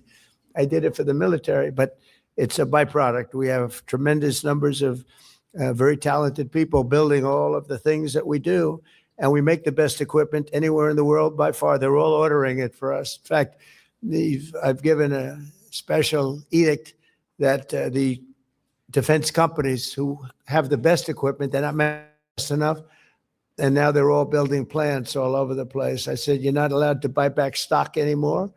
I told some of these people that are making millions and millions of dollars, you got to reduce your salary. I'm going to reduce your salary. You're going to put it into weapons. And it's been incredible, the spirit we have. And they're building, some of them are building 6, 7 plants right now to make the Patriots and the Tomahawks. Tomahawks are unbelievable. Patriots, unbelievable. We had recently, we had 111 missiles shot at one of our very valuable objects, something called an aircraft carrier. Think of this, 111 missiles, high range, high quality, speed missiles, very high, very fast, very top of the line. 111 out of 111 missiles shot at a, well, it used to be, you'd like to say, $1 billion boat. Now they're about $18 billion if they're expensive. But 111 coming at them at 3,500 miles an hour. All 111 were shot down and didn't even get close to the ship. And they're all laying at the bottom of the ocean along with the Iranian Navy. They're all laying very nicely under the water. But think of that. 5 years ago, a thing like that would have been impossible. 10 years ago, it's not even thinkable. Ronald Reagan actually thought of the concept. They called it Star Wars, but it wasn't a concept that anybody thought would ever work. But, you have these things coming at you, and we have the Patriots. The Patriots are the best of them. And we have other things also. But it's when you think you hit 100% of the missiles coming at us, it's not like, oh, let's let a couple get through. It's not that bad. One gets through, it's problems. So we can do things today, and no other country has anything like that. They don't have anything with the power, with the strength, and with the, it's accuracy, really. It's accuracy. Got to hit. It's like hitting a needle in a haystack, they were saying. And yet they do it every time. It's pretty amazing. And we have the most talented people operating that equipment. For that, you have to be high IQ. And you have to have no choke, because you have about 12 seconds to make a decision and take the aim. And you have to be very good mathematically. You have to know what you're doing. You have to be very smart. You have to see the education, the schools. They go to the best schools in the world. Some of them come out of, I know I called up a couple. I said, where did you go to school? I went to MIT. Oh, good. That's good. So it's, it's a very different, frankly, it's a very different military in many ways. But we have invested a record-setting amount of dollars, and the U.S. Armed Forces is now stronger than it's ever been, and we're getting stronger, and it's so important. Every branch is setting records in recruitment, and I'm very proud of the Space Force, because that was a branch that, a new one that came up, and we were losing to Russia and to China in space, and we had it as part of the Air Force, but it wasn't really thought of, once it's part of something. And we put a great general in charge, and the Space Force is now leading the other countries, China, Russia, and there is no fourth really, and leading them by, we saw numbers the other day, we're leading in space by so much, we're never going to be caught. So I'm very proud of Space Force. First time that's taken place, a new force. The last one was the Air Force. And that was 78 years ago. So this is brand new, and we're very proud of it. It's turned out to be, I think it's going to be one of our most important as time goes by. A lot of the things that you see, a lot of the accuracy of the weapons is caused because of what we created with Space Force. So we're very proud of that. But every branch is setting records in recruitment. When last year, if you remember, before I came to office, actually after the election, it started picking up rapidly, to be honest with you. November 5th, we had a little election. We did quite well. We won every swing state. We won the popular vote. We won everything. We won 87% of the counties. We won it all. But I will tell you, right after that election, it started. But before that, we had the worst recruiting in the history of our country. People didn't want to be in the armed services. They didn't want to be police. They didn't want to be firemen. They didn't want to be anything with a uniform representing our country. And it was the lowest number we've ever had. And I can say very confidently that at this moment, we have the highest recruitment, the most successful recruitment for the military, Army, Navy, the Navy, Air Force, Marines, Coast Guard, Space Force, all of it. We have the highest recruitment, the best recruitment that we've ever had. We have lines of people wanting to get in. We're taking people based on their fitness and their quality. We're taking, you wouldn't believe what the difference it is. And Washington, D.C. is an example. And that's why it's so sad when Melody comes up and talks about that one event, because, the numbers in Washington, D.C. Are so incredible. The numbers have gone down from we had a place that was so unsafe, our great capital, and now it's considered one of the safest cities anywhere in the United States. And we went to Memphis, and Memphis was a killing field practically, and now it's down. The numbers are down. Crime 80%. In New Orleans, Louisiana, the governor called up, Jeff Landry, said, "Sir, we have the Mardi Gras coming up and we have a lot of crime in the city. Can you do something?" We put our people there, mostly National Guard, but whatever's necessary. And we have crime was down 79% after 2.5, 3 months. And by the way, if they had the brains in Chicago, they'd ask us to go there. We'll solve the problem for them very quickly. We'd go to San Francisco very quickly. San Francisco would be so easy for us. We'd go to New York and help them out. We'd love to help them out. And we'd get crime numbers down 70%, 80%, 90% in a matter of months. We took it in D.C. was really bad. I don't want to go into the numbers in terms of using the word murder, but it was really bad. And it's gone from that to being, we're down 92%. And actually, I'm trying to figure out, the 8%, who they are. One of the things we did, and some people like it, but the numbers the numbers speak for themselves. If you really get down, you see drug traffic coming into our country is way down.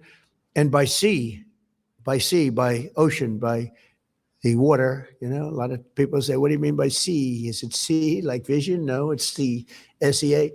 But it's down 97%. Think of it, 97%. For years, they'd grab a boat and they'd bring him in and they'd see a judge and they'd let him out. And the next day he's back in his country, bring in more drugs in. Nothing worked. We're down nothing. Get worse, worse, worse. Down 97%. And we're trying to figure who the 3% are because we consider them to be maybe the bravest people anywhere in the world. You look at those boats, pume, pume, and you feel terribly, except for one thing. Those boats, 25,000 people die from just a couple of those boats. Think of it, from drugs, ruin families, ruin everything. And when you see that, you say, thank you very much. But drugs coming in by sea are down 97%. And now we've started the land force, which is much easier. And you'll hear some complaints from some people in, like, representatives from Mexico and other places. But if they're not going to do the job, we're going to do the job. And they understand that. So that's sort of the easy one by comparison to the sea. We had to do the sea first. You had no idea how much came in by water. And very little, almost nothing is coming in right now. They don't want to do that anymore. But no one should ever doubt the resolve of America's military moms. They're incredible. From the start of our republic down to today, our nation's been strengthened by the love and devotion and the commitment of incredible women. These are really incredible women who've served our country, supported our troops, and poured out their care and compassion for this nation that we all love. So I just want to thank everybody and happy Mother's Day, and God bless you all. Thank you very much. Thank you.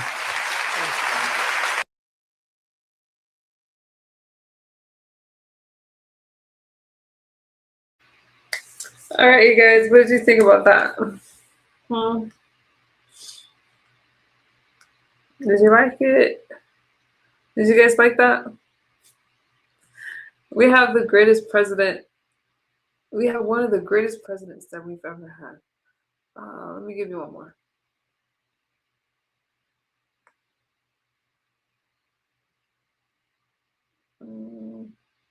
Claude, did you enjoy it? You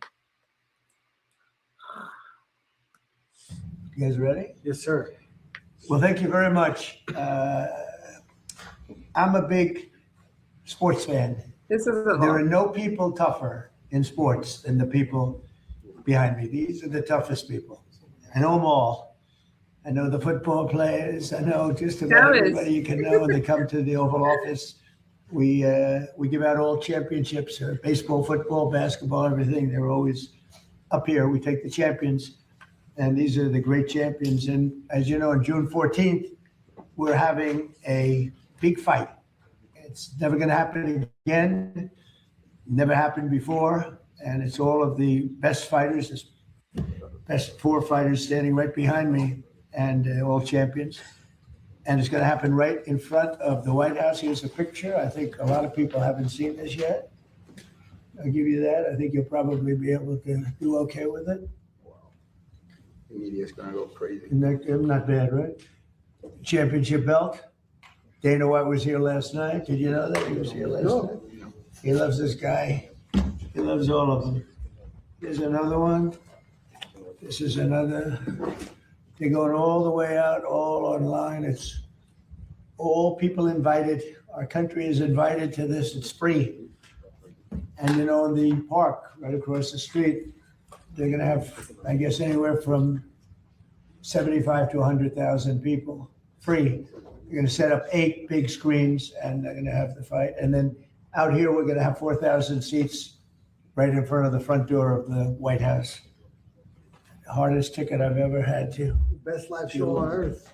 This will be the greatest show on earth. Is at night. That's all lighting and cover. And I think you get the idea. So it's going to be June 14th, and it's going to be great. And this is a little different for these political people.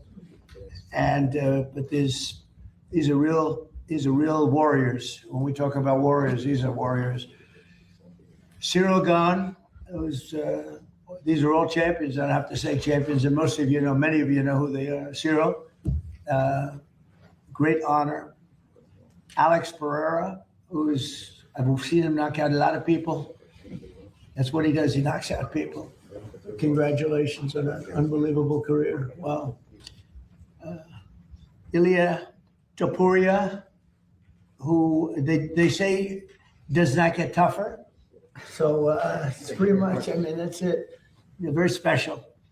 And a friend of mine, Justin Gaethje, who is just a fighter like you've never seen. You see the kind of pounding he'll take, and then all of a sudden it's over, and the other guy's not in good shape, right? It's a crazy game. Not in good shape. So these are the toughest people. These are the greatest fighters in the world. They're all champions, and they'll be fighting against very tough people also. And but I think you always go in thinking you're going to win, but they're fighting against. They're Olympians. They come from all over the world. Some come from extreme poverty. Some come from, not too many people come from Fifth Avenue for the most part. I would say Fifth Avenue is not well covered in the sport, but it's a special group of people with tremendous heart and really tremendous talent. And I really believe you're probably born with the punch, and you're born with an ability to take a punch too. I was talking to Dana White last night. He was talking about that. Some people can take a punch and some people can't. And in life, it's always good to be able to do that. And if you guys want to say anything, I don't want to pick out individual, but if you want to say anything, you could. But we're going to see you all here on June 14th. Yeah, what an unbelievable honor. I'm not sure many know how big of a part you were to the UFC coming on and becoming mainstream in the early 90s when nobody would let us and nobody believed in us, and they thought we were just absolute animals. And you gave us a chance to fight in your property. Well, they're right about that. Well, yeah. somewhat. We just, it's truly an honor. It's awesome. It's your birthday. Awesome. It's Flag Day. Wonderful to represent this country. These guys aren't from this country, but I'm sure it's an honor for them as well. But I think we'd be 10 years behind if it wasn't for you. And so thank you for that. Well, Justin, it's great being with you. What he's saying is right. They couldn't get, Dana says it better than anybody can say it. They couldn't get any arenas because it was so violent that they couldn't get arenas. I was able to give them, I guess, the first 4 or 5 fights. Yep. And I went and I said, this sport is unbelievable. They had some of the greatest fighting I've ever seen, and it's continued on. Now it's really at a new level because the talent is much greater than it was even then, and much tougher. These are the best in the world right here. So I think you can a lot of the press is going to be there. And I think this is going to be an event you're really going to like. Anybody want to say? We have all of the great representatives there. They're making a lot of money. They're making a lot of money. Look at that guy over there. Don't fight that one right there. But do you have anything to say? How about you? Me? Manager? Like Justin said, without President Trump, probably the UFC will be 20 years behind. He gave us the jump start from the beginning. And I think this is going to be the greatest sport event ever created on planet Earth. It's going to be the most watched sport event on planet Earth. What an honor to fight on the ground, red and white and blue. I know Justin is only American, but is honored guy from France, Spain, Brazil. That America's the dream. All those guys live in the American dream, and all of us live in an American dream. It's an honor to be in Oval Office, and it's an honor to have a president actually welcome the people. Welcome the people. Most of the presidents are just too good to do other things, other people. But this is the greatest president of all the time in any country, in any world, in any time. And thank you, President Trump. I tell you, I like him. That was good. I made a good move by asking him to say that. That was very good. Thank you. I really do. I appreciate it. Well, you're one of the greats and one of the great managers too, and a very good friend of a very special fighter that we know, right? Yes, sir. Khabib, Yes, Khabib. who fought 29 fights. I think he won 29 fights, right? And Yes, sir. he had a tough fight with this guy right here. I was his 29th. That was some fight. So they're going to be going outside. Would you guys, anybody like to say something? I mean, if you want. We want to thank you for giving us this opportunity to build the biggest event in sports history. I also want to thank God to give us this beautiful day and to give us the opportunity to experience how it feels to be in an Oval Office. So it's going to be amazing. We want to thank you for this opportunity. Thank you very much. And I never thought you would be so kind. Well, honestly. I have a false image. Yeah. I have And a why you false- wanted to give the toughest test to you, to friend To- of you, to which? the friend of you. You said he's friend of you. Oh, yeah. You wanted to give him the that's what I want. I do want to give the hardest test is right. We're going to give the hardest test. And actually, each one of you are fighting your hardest test, I think, right? Yeah. How do you think you know your opponent very well, very tough? I know How him, do you very think? tough opponent. Do you feel good? Very good. What are your chances of winning? Me? Yeah. I have complete faith. 100%, right? 100%. That's why you're here. And they believe that too. Would you like to And I say hope something? He has the same faith. That's right. That's going to make an amazing fight. It's going to be great. Yeah. That's right. Would you like to say Queria agradecer a oportunidade de estar lutando na Casa Branca, como o senhor falou. Um evento único, onde todos queriam estar lutando e a gente está fazendo parte desse feito tão especial. I would like to thank the opportunity to be fighting on the White House. We know it's a special event that everybody would like to be present to make it feel special. Thank you. Thank you very much. One of the greatest punches in the history of the business. I just shook his hand. Here's a large hand. That's a powerful hand. People born with great talent, and then they hone the talent. I'll save you for last, okay? Because he loves his country so much, but I'll save you for last. Yes, sir. Please, would you like to say something? Yeah, I just want to say thank you. It's an honor. I'm really proud. It's going to be really special. One time in life, so I just want to say thank you. Thank you, Brent. It's an honor to have you. It's an honor, yeah. And we'll all be there watching, and because it's something special, so we'll all be there watching. I don't know how the hell you do it, but they wouldn't have it any other way. They love the sport. They really love the sport. They come out of a ring or the most incredible fight you've ever seen, and they say, this is the greatest sport. I could do it. I'd rather think a 3-footer personally, but there's no better thing to watch than this. And Justin is known as just one of the truly, obviously talented and everything else, but he's got more heart and he just has an ability. They call it a motor. He's got a motor that doesn't stop, and it all starts right up here. Yep, here and here. And I mean, I learned that going up to small town Safford, Arizona, copper, cattle, and cotton. That's what we do down there. 3 generations in the copper mine. So, and like you said, none of us come from opportunity or wealth. And this is one of the truest merit-based systems in the world, this sport right here. Everybody has an opportunity, and we all get a chance, and we will get a chance. And so, of course, my faith is as strong as his. And I've committed my whole life to this. And so to have a president that's willing to go against an upstream and against the norms is truly special. It's why you got my vote. And it's why we're such a great nation right now compared to where we were. Well, we all love you. He's got tremendous fan base. Each one of these people, these in the sporting world, really, because I think most of the sporting world is watching the UFC. But Dana White was here last night. We were talking about it. He said they've never had anything like what's happening. The problem was everybody wanted to fight. We had so many guys. They all say we want to fight at the White House. Well, they all said we don't want to because the optics they cried when they didn't get on it. So. That's right. Now they're crying. Now they're crying. It's true. But anyway, so they're going to go outside. They're going to have some pictures taken on the balcony, the Truman balcony. I think they're going up to Truman.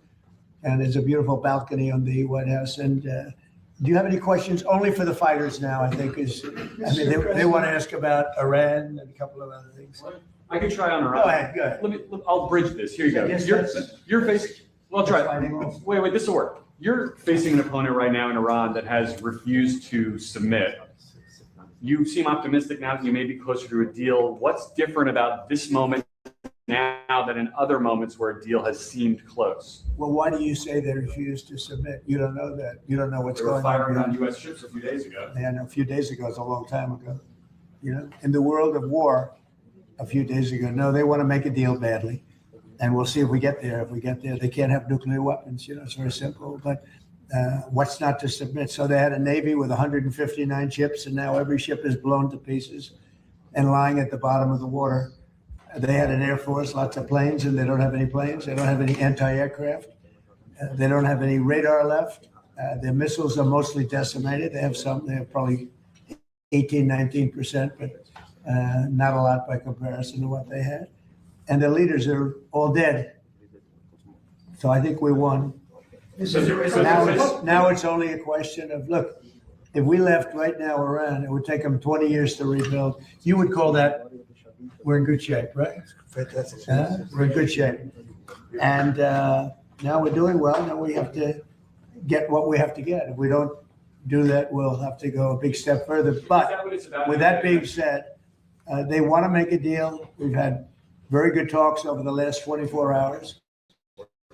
And it's very possible that we'll make a deal. So, Yeah, Mr. President, thank you, Mr. President. Good to see you. What are the status of these talks? Said they're very good. Just give us some insight as to where we are at this point. And we've had some good talks before, as you know. Right. And all of a sudden, the next day, they're like, they forgot what happened. They're proud, like these guys are proud. Nobody more proud than these guys. Sometimes they fight on pride because, they're injured, they're hurt. No matter how great you are, you get hit by somebody else that looks like them. It's very tough, but they have great pride. These people have great pride. The others do too. Enemies have great pride. We went into Venezuela, smart people, great people, a really strong military. We won it very quickly, and we have it's been a great thing for Venezuela. The people are really happy. They're dancing in the streets because they have a lot of money coming in through the big oil companies that are all moving in. I was with ExxonMobil last night. The chairman was here, and we were talking about Venezuela, along with a lot of them. Chevron, they were all here last night. They all want to go there and elsewhere. We just hit a new high in the stock market. The stock market's the highest it's ever been. And I expected that the market would be down 20, 25%. I was willing to do that to get rid of a crazy country, crazy. The people, look, you talk about regime change.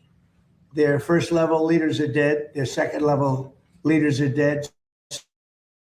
Some of their third level leaders are dead. I call that regime change. But I thought we'd be down maybe 20%, and we're up. The stock market's higher now than when we started this war. And I thought oil prices would go to $200, $250. It's at $100 now. And I think you're surprised, and I'm surprised. But even if it went to 200, it would have been worth it. I understood that. We had just set a record, 50,000 on the Dow, 7,000 on the S&P, a record. And I said, I hate to do this, but we have to make an excursion down to Iran because we can't let them have a nuclear weapon. Look, and this is very simple. Iran cannot have a nuclear weapon because as tough as they are, we want to keep them alive. We want to keep all of you alive. Iran cannot have a nuclear weapon, and they won't. And they've agreed to that, among other things. Yeah. Mr. President, you've had some recent back and forth with Pope Leo. I understand Secretary of State Marco Rubio is going to meet with the Pope tomorrow. What message do you hope he delivers to the Holy Father? Well, I can tell you this, that as far as the Pope is concerned, and it's very simple. Whether I make him happy or I don't make him happy, Iran cannot have a nuclear weapon. And he seemed to be saying that they can. And I say they cannot. Because if that happened, the entire world would be hostage, and we're not going to let that happen. That's my only message. Okay, so they're going to go out now, and they're going to have some great pictures taken, and we'll see you guys on June 14th. But I know in your case, we're going to see a lot more. We'll see you probably tomorrow. Of all the events on the South Lawn, why this event? I think it's going to be the biggest event we've ever had at the White House. I mean, the White House doesn't really do athletic events for the most part. And these are all the greatest champions in the world. They're the greatest fighters in the world. You can tell by looking at them. These are the greatest fighters in the world. How do you think if you went into heavy training? Do you think you'd be? I think those days are behind me. It'd be a little tough. Have a good time, everybody. Thank you. Never a deadline. Thank you, It'll happen. It'll happen, but never a deadline. Thank you. Thank you. Thank you very much.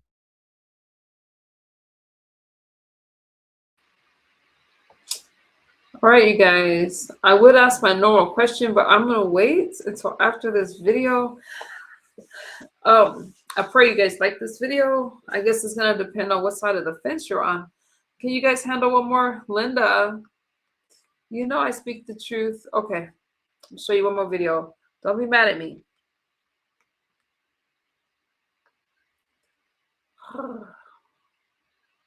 Okay. We'll end on a good note. I'm starting to get cross-eyed, you guys, so I'll do one more with you. Thank you guys for hanging out with me. Former President Obama, let's talk about it. Who yearns for the spotlight? Never ending. It has been nearly a decade since Barack Hussein Obama left office, nearly 18 years since he was first elected as president, and yet Barack is still refusing to ride off into the sunset with grace and something called dignity. Nope.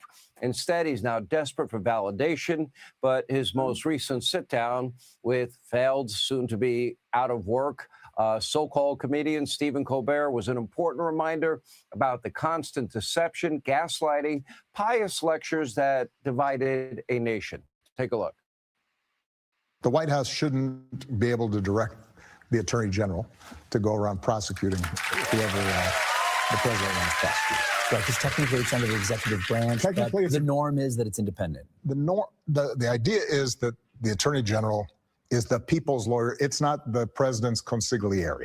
We can't overcome the politicization of the criminal justice system, the awesome power of the state.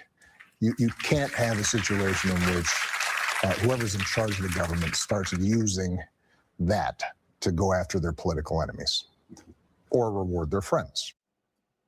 We will address that directly in a second. But remember, we're just a bunch of bitter, angry Americans that cling to our God, our guns, our Bibles, our religion. He, of course, was hanging out at the Church of GD America with Reverend Wright, palling around with admitted domestic terrorists, Bernardine Dohrn, Bill Ayers. Obama wrote the book on weaponization and politicizing justice. Remember his Attorney General, Eric Holder, bragging about being Obama's wingman. And for years, with the help of his wingman, Obama routinely targeted his political enemies, journalists that ran negative stories. They were wiretapped, classified as traitors, business leaders with the wrong views. They were targeted. Some were even jailed.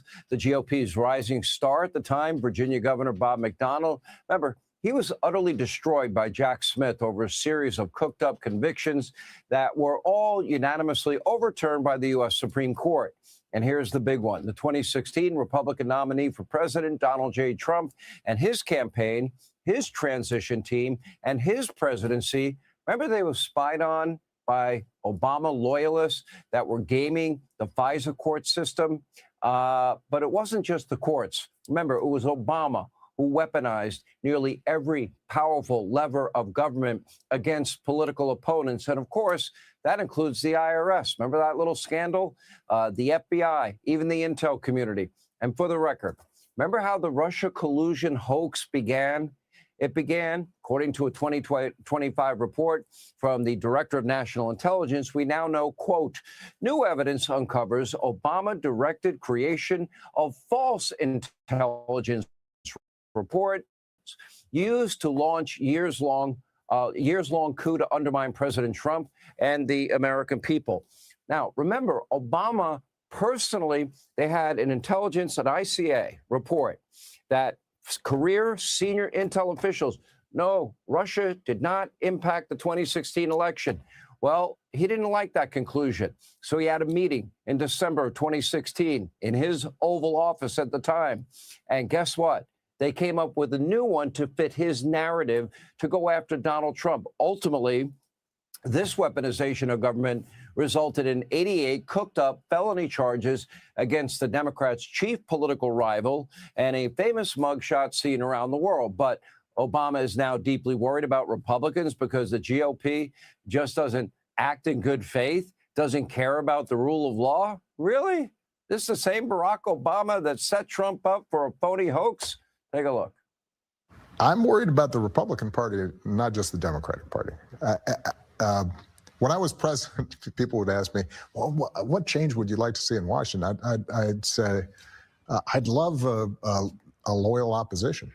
I'd love a Republican Party that was conservative in some ways, that didn't agree with me on a whole bunch of stuff, but believed in rule of law and judicial independence and empirical evidence and science, and wasn't constantly tapping into our worst impulses. Now, talk about worst impulses. You mean Obama, his party that opened the border, 12 plus unvetted illegal immigrants from over 200 countries, known terrorists, murderers, rapists, child molesters, other violent criminals, cartel members, gang members. They eliminated bail, reduced prison sentences for violent offenders. They blocked deportations for even rapists and murderers, wiretapped journalists, tried to throw an opposing presidential candidate in prison for the rest of his life on fake victimless crimes that no one can even recall without an extensive Google search.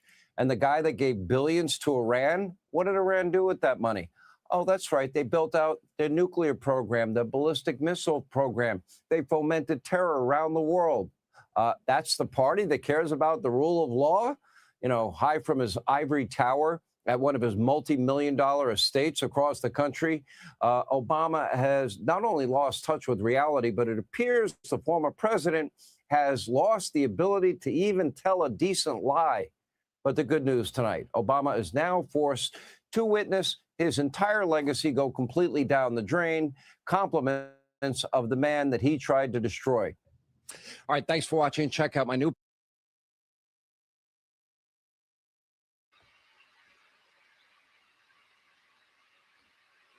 All right, you guys, are we still friends? Are we still friends after that? I'm praying for this country, and I'm just here to give you guys the truth of what's happening in this world. I did say that was going to be my last one. However, let me lighten the mood a little bit more than I did before. Okay. Damage.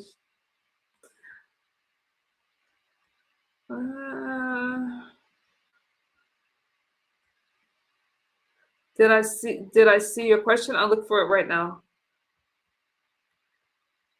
Hang on, I got you. Governors, it's important that we get really specific about whom they're protecting. People like 32-year-old honor student, I'm joking, Jose Ignacio Bonilla Garcia. He's an illegal from Honduras, accused now of dragging. So when people are voting for illegal immigration and not wanting ICE to do their job, they're voting for stuff like this. An unconscious man behind a New York dumpster and raping him. Now, when the man woke up in the middle of the attack, prosecutors say the suspect beat the victim with a wooden plank. He was captured on a bus later on in Texas heading toward the border. Oh, now Bonilla Garcia wants to leave the country? He was already deported 3 times and came back. But New York wants to protect illegals, which is why Kathy Hochul is doubling down on sanctuary policies. Border Czar Tom Homan's had enough and is promising to flood the state with ICE agents. He's with me now. Borders are Hochul. I want you to listen closely to what Kathy Hochul said in response to your promise to do more. Watch. All I'll say to Mr. Holman is that Donald Trump himself said he would not send a surge of ICE agents to the state of New York unless I ask. I'm not asking. Tom, she says she's not asking. So essentially, butt out. Well, Governor Hochul, I'm not asking either. I said it, we're going to do it. No, she wants to sign legislation. She supports this legislation. It's going to lock us out of jails. It's going to end 287G agreements. And it's going to prevent us from arresting a criminal alien in safety and security of a jail. We have partnerships in New York, throughout the state. Not everywhere, but she wants to end the partnerships we currently have, which means now we got to send a whole team to look for a criminal that we could have arrested in the safety and security of a jail, which is safer for the officers, safer for the alien, certainly safer for the community. So you're forcing us into the neighborhoods to find this person, which means since we lost the efficiencies of the jails that you want to lock us out of, now we got to send a whole team out there to find this person. So of course, we're going to increase manpower a lot. And not only that, she says she wants to protect the migrant communities. Really? Because now we arrest an illegal alien. We can't rent a bed from any of the sheriffs in New York State. So what are we going to do? We're going to arrest that illegal alien. We're going to fly them to Texas, Arizona, to one of the detention facilities there, away from their families, away from their attorneys. This is what we have to do because she forces us in this position. And we're going to do it. They're not going to stop us. They can put all the roadblocks they want, but we're going to do this job. Well, legally, I know there are appeals here to what they're trying to do, but they're trying, so people understand this, prevent ICE from actually operating in public, most public places. So jails, courthouses. But I mean, that's kind of a constitutional question, and whether you can interfere with someone's really a freedom of association, freedom of movement of federal immigration officials. That's not how things roll in our society, but they're going to push it. And I think, Tom, they want to create another summer of love situation with more protests, get people hopped up in the streets, and see if they can roll this right into the midterms. That's what I think this is all about in the end. Well, we're going to enforce the law regardless. And, she wants to put fear in the migrant community. She wants to get American people to turn against ICE because she talks about stay out of the churches, stay out of the hospitals, stay out of the schools. I want her to give me one example. I want one example anywhere throughout the United States since President Trump's been in the Oval Office. Give me one example anywhere where ICE has arrested somebody in a hospital, where ICE has arrested somebody in elementary school, where ICE has arrested somebody in church. It's just a false narrative. They're trying to scare not only the legal immigrant community, they're trying to turn the American people against ICE. The only people that violated the sanctuary of the church was Don Lemon and that group. ICE does a professional job, and we're going to do it in New York. She says she supports. I've seen her 100 times saying, I support, ICE targeting criminals. You can't square that and kick us out of the jails. You can't square that and kick us out of Rikers Island. You can't square that and end our partnerships on 287G with some of the biggest jails in that state. Now, CNN correspondents are now saying that ICE is changing its approach, Tom. Watch. We are seeing less of those sweeping raids that we saw last year and more of that targeted, quiet approach to immigration enforcement. But of course, that doesn't mean that it's only public safety and national security threats that are being detained. It is also a lot of others who don't have criminal history. So, Tom, MAGA wants mass deportations. That's what President Trump ran on. They want it ramped up, not ramped down. And I know there's a lot going on with that, but that's what people want. But she's insinuating that innocent people now are being targeted, but more quietly. The bottom line, mass deportation, what they're going to get. I talk to Mark Wayne Mullen every day. We have a strategy. Numbers are down slightly because the government was shut down. DHS was shut down. The officers are getting paid, but people do the targeting. The smart people who run these databases help us target where to find people that want to be found. That's all been unpaid. But look, I've been working very closely with Mark Wayne Mullen. We got a strategy. New York's going to be one of them. Look, and we're going to flood the zone in New York. We have to. We have to arrest criminals, public safety threats. I just looked at the numbers before this show. We've already arrested over 6,100 illegal alien criminals and taken them off the streets of New York, and we're going to keep doing it. But look, we're going to arrest non-criminals, even though President Trump is prioritizing public safety threats, national security threats. If you look at the numbers right now, about 60% of everybody we're arresting is a criminal, the other 40% are not. I think that's a good percentage. I think that's a better percentage than 40% criminal and 60% non-criminal, but everybody's on the table. And here's what Kathy Hochul is going to get in New York.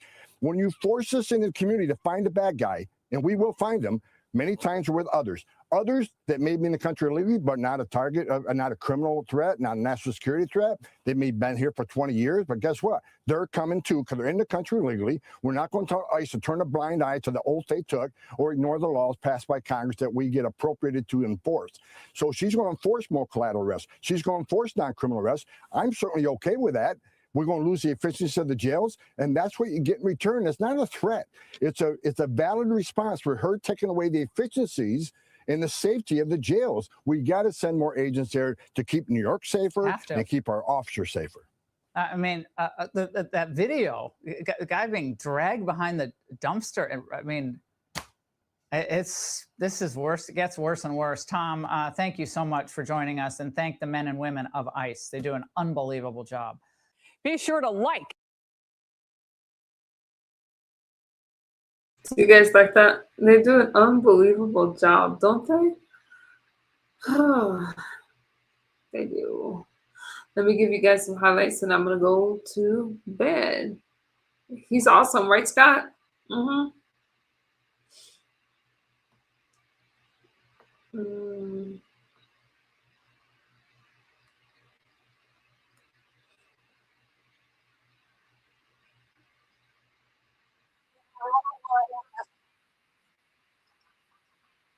Time with us, still the champ. That's the focus of tonight's angle. The Trump MAGA political obituary has been written more times than Billy Bob Thornton has been married. From The Guardian, the signals of Trump's waning influence are everywhere. Back in January, the lazy libs at the Washington Post were sure that the so-called GOP backlash over the Minnesota ICE operations had signaled a tougher landscape for Trump. Now, first, most incumbent presidents face midterm headwinds. We know that. Bush, Obama, Biden, Trump, all of them.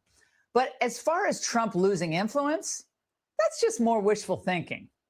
Now, they thought Trump was really on the ropes when Indiana state senators bucked him on redistricting late last year. Indiana Republicans just handed President Trump one of his biggest defeats yet. I'm proud of the Republican legislators who took a stand. Donald Trump thought that he could come into the Hoosier cafeteria and take lunch money, and he and his crew left with a black eye. Yeah, who has the black eye now? Well, it was back in December when Trump had promised to support primaries against those renegade Republicans. And when all the votes were tallied last night, 5 out of the 8 GOP incumbents in the Indiana Senate who bucked him on redistricting lost to the candidates Trump had endorsed. Another one still too close to call tonight. Of course, they all could have just asked Trump impeachment queen Liz Cheney, how did her primary turn out back in 2022? It turns out Trump is just better at politics than most of these people. And he knew Wyoming voters better than Liz did. Now, this is really why the left hates Trump, by the way, because he wins. After all, liberals only love Republicans who cave and lose. These Republicans in Indiana, you probably don't agree with them on much. I don't agree with them on much in terms of their policies, but they knew it was coming if they stood up to Trump. They stood up to him anyways. And I just wonder how different you think our country and our politics could be if more Republicans had that in them. I do believe a different kind of politics is possible. Oh, a different kind of politics. Yeah, that man, by the way, ran for president and will again. The beard doesn't help. Now, the truth is, Trump vexes all of them because he doesn't play by their rules. He never did. He called it as he saw it. The establishment was an abject failure, both on the left and the right, and he took them all out. He refused to be their political roadkill, and he never stopped fighting. He's still not stopped fighting. Now, Obama is the smartest one they have in the Democrat Party still. There's no one who touches him. And even he could not stop Trump. So now Obama's relegated to going on some, these B-list talk shows and pining away for the old days when Republicans just essentially agreed with him on everything. I'm worried about the Republican Party, not just the Democratic Party. I'd love a loyal opposition. I'd love a Republican Party that was conservative in some ways, that didn't agree with me on a whole bunch of stuff, but believed in rule of law and judicial independence and science, and wasn't constantly tapping into our worst impulses. And there has been a Republican Party like that in the past, and I want to see that return. Okay, Obama's worried. Did he talk about the rule of law, by the way? Yeah, he's worried. Yeah, he's worried that the DOJ will finally nail everyone who had a hand in Crossfire Hurricane, and that Brennan and Clapper will finally spill their guts about Obama's role in it. That's what he's worried about. The nerve of him talking about the rule of law. His intel community spied on Trump and lied in their FISA applications. And he likes a loyal opposition? No, come on. He wants that old party back, the old GOP. Yeah, the party that got shellacked in 2006, in 2008, and in 2012. The mask is off. A decade since he left office, Obama seems to think that the only way to beat Trump and MAGA is to go full socialist. You look at somebody like Mamdani, who I think is an extraordinary talent. He wants people to be able to afford housing in New York. He also, not only does he talk like a normal person, but he lives a normal life, but he names what is obviously wrong. Yes. I love seeing those two spoon with Mamdani. Now, the truth is, liberalism, it's already failed. It's failed in New York, it failed in Chicago, failed in St. Louis, failed in Los Angeles, in San Francisco, in Oakland, in Portland, in Seattle. The list goes on and on. But the red states, they're booming. Their population's increasing. And Donald Trump remains the most powerful force in politics, not just here in the US, but worldwide. And anyone, and I mean anyone, trying to diminish him or MAGA is either willfully ignorant or just plain ignorant. And that's the angle. Fox News alert. Do we have a deal? We're doing well. Now we have to get what we have to get. If we don't do that, we'll have to go a big step further. But with that being said, they want to make a deal. We've had very good talks over the last 24 hours, and it's very possible that we'll make a deal. The president says if they don't agree, the bombing starts at a much higher level and intensity than it was before. Now, I know we've heard that before, but sources say an agreement has never been closer, and morale at the White House is through the roof. I can tell you that I was walking around in and out of the building yesterday, seeing a lot of action in the Situation Room with negotiators, and it looked like the mood was high. POTUS told PBS that the Iran war has a very good chance of ending, and told Fox that this could be wrapped up in a week. Well, I had a phone call with the president a short time ago, and he is optimistic about this deal, this memorandum of understanding. Thinks it is going to lead to things. He's cautiously optimistic, I should say, but thinks. And I asked him what the time frame would be. He puts it at a week, getting everything wrapped up. So what's in this deal? This is what we're hearing. Iran must swear off ever having or seeking a nuclear weapon. Cold turkey. Their 3 main nuke sites must be completely dismantled, and they can never do any work like this ever again underground. If they start digging, we start bombing. Inspections on demand, anytime, anywhere. If they throw up roadblocks, harsh penalties. Now, here's the key piece to the deal. No more enrichment, and they hand over all of their enriched uranium. We get it. Trump was asked, well, is this a 20-year moratorium? Trump said, no, never, no more enrichment ever. Iran must reopen the strait, and while they do, we'll relax the blockade. We might unfreeze some of their money, but no sanctions relief until they show they're complying with the deal. A part of the deal's already done. This is very simple. Iran cannot have a nuclear weapon because as tough as they are, we want to keep them alive. We want to keep all of you alive. Iran cannot have a nuclear weapon, and they won't. And they've agreed to that, among other things. This looks nothing like the Obama deal. Getting the uranium out, banning enrichment, destroying their nuke sites, none of that was in the Obama deal. And this is on top of shredding their military. Building it because we wiped out all their defense factories and steel plants. But the media doesn't believe any of it.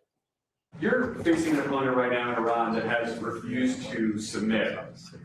You seem optimistic now as you may be closer to a deal. What's different about this moment now than in other moments where a deal has seemed close? Well, why do you say they refused to submit? You don't know that. You don't know what's going on behind U.S. ships a few days ago. Yeah, no, a few days ago. It's a long time ago. What's not to submit? So they had a Navy with 159 ships, and now every ship is blown to pieces, and the leaders are all dead. So I think we won. No one really knows what the deal is, and no one knows if Iran's even going to sign it. Neither country trusts each other. They've taken Americans hostage, killed Marines, committed terrorism, and we've ripped up treaties and killed the Ayatollah. But the president's being realistic. He says it's still too soon to send Kushner and Witkoff. He'd rather just do it over the phone. Because as you know, no one can predict what the regime does day to day. We've had some good talks before, as you know, and all of a sudden the next day they're like, they forgot what happened. Today, Wall Street erupted. The Dow shot up 600 points, close to 50,000. The S&P and NASDAQ broke fresh, all new highs. And Brent crude down over $10 a barrel over the last 48 hours. I thought we'd be down maybe 20%, and we're up. The stock market's higher now than when we started this war. And I thought oil prices would go to $200, $250. It's at $100 now. And I think you're surprised, and I'm surprised. But even if it went to 200, it would have been worth it. The bulls are out on the street. Billionaire money managers say they can see victory, and it was worth it. It shouldn't be a bipartisan issue, right? You have a nearly nuclear launch-capable Iran that we've set back in a very dramatic way. They've been the major driver of terrorism around the world. They're a fierce enemy of the United States. They threaten kind of global shipping, energy, et cetera. And now the president and our military are getting that completely under control. I think we're almost done. I think it's weeks as opposed to many months, or it's a few months as opposed to, it's not years. This is toward the tail end of a war. You know when the fighting's over? The French show up. The Charles de Gaulle aircraft carriers just crossed the Suez Canal and going into the Red Sea. Meanwhile, great news for American sailors. The USS Gerald Ford is headed home after the carrier broke the record for the longest deployment since Nam. The blockade, though, stays until we see the gay Ayatollah's John Hancock. We have it very much under control. The blockade is unbelievable. The Navy's been incredible. The job they did is like a wall of steel. Nobody goes through. In particular, the Iranians, they're not getting anything through one way or the other. So they're out of business. Today, the Iranians tried to test the blockade, and it didn't end well. Central Command says an Iranian-flagged vessel attempted to breach the U.S. naval blockade earlier today. CENTCOM says the vessel was warned multiple times before U.S. forces fired on it. The shots came from the 20-millimeter Gatling gun of an F/A-18 Super Hornet that took off from the USS Abraham Lincoln aircraft carrier. The quarantine's already turned around 52 ships. It's airtight. And Project Freedom was showing progress before Trump paused it. In just the first 24 hours, 11 ships sailed safely out of the strait. It appears that Trump paused it as a good faith gift to the Iranians so they can save face to get a deal done. Watching the U.S. Navy let every single ship in the world out of the Persian Gulf except yours would have been too much to stomach. The president can always redeploy our guided missile destroyers like the USS Truxtun and throw up another protective bubble if the Persians go back to their little games. These Iranian peace shooters didn't do a thing. The Truxtun has artillery guns on deck, mounted machine guns, surface-to-air missiles, and torpedoes. Plus 400 sailors on board with Apaches and Seahawks circling overhead. Anything the enemy sends out, if it flies, it dies. If it swims, it sinks. Even though we can get ships out, Lloyd's doesn't want to underwrite a voyage under enemy fire. They have to have confidence it'll be smooth sailing. Once confidence is restored, and it looks like that's going to be done diplomatically, we think, we hope, The strait will open and prices at the pump will come down, way down. The Chinese actually helped move this thing along. They had no choice. For the first time since the war, Iran sent a delegation to Beijing.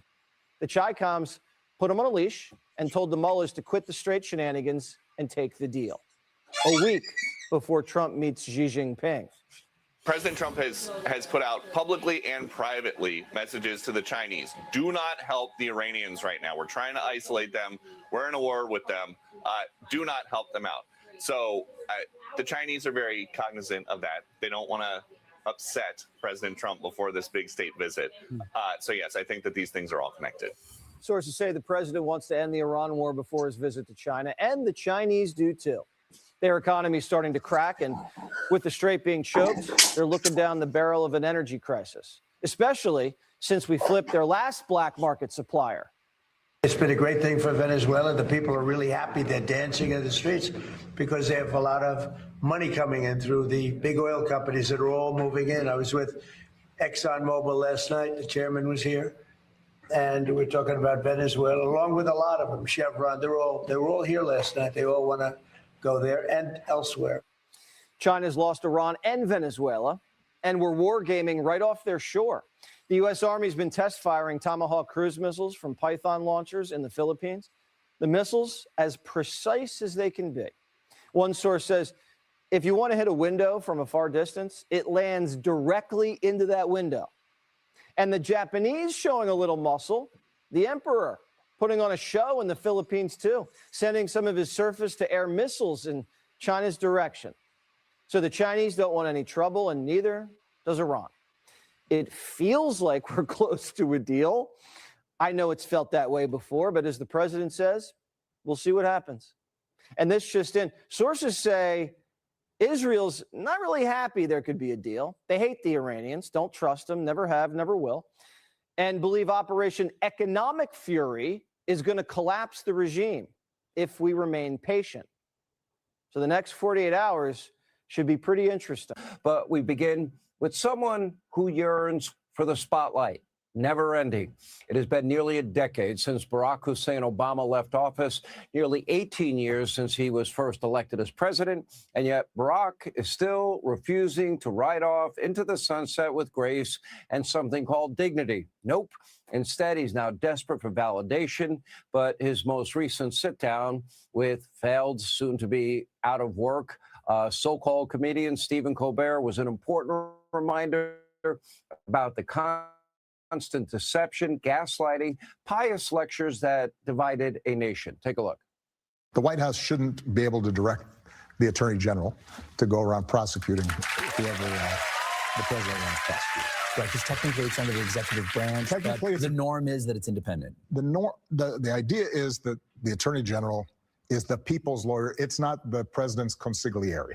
We can't overcome the politicization of the criminal justice system, the awesome power of the state. You can't have a situation in which whoever's in charge of the government starts using that to go after their political enemies or reward their friends. We will address that directly in a second. But remember, we're just a bunch of bitter, angry Americans that cling to our God, our guns, our Bibles, our religion. He, of course, was hanging out the Church of GD America with Reverend Wright, palling around with admitted domestic terrorists, Bernardine Dohrn, Bill Ayers. Obama wrote the book on weaponization and politicizing justice. Remember his Attorney General, Eric Holder, bragging about being Obama's wingman. And for years, with the help of his wingman, Obama routinely targeted his political enemies, journalists that ran negative stories. They were wiretapped, classified as traitors, business leaders with the wrong views. They were targeted.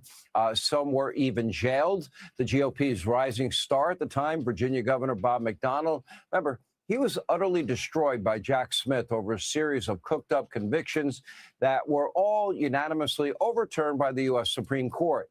And here's the big one. The 2016 Republican nominee for president, Donald J. Trump, and his campaign, his transition team, and his presidency, remember they were spied on by Obama loyalists that were gaming the FISA court system?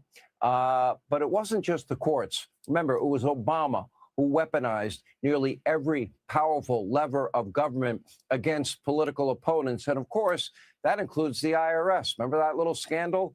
The FBI, even the intel community. And for the record, remember how the Russia collusion hoax began?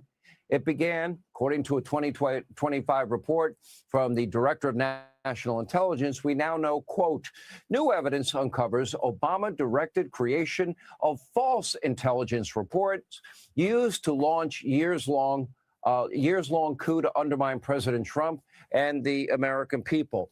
Now, remember, Obama personally, they had an intelligence, an ICA report that career senior intel officials, no, Russia did not impact the 2016 election.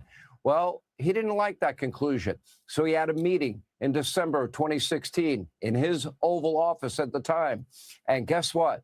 They came up with a new one to fit his narrative to go after Donald Trump. Ultimately, this weaponization of government resulted in 88 cooked-up felony charges against the Democrats' chief political rival and a famous mugshot seen around the world. But Obama is now deeply worried about Republicans because the GOP just doesn't act in good faith, doesn't care about the rule of law. Really? This is the same Barack Obama that set Trump up for a phony hoax? Take a look. I'm worried about the Republican Party, not just the Democratic Party.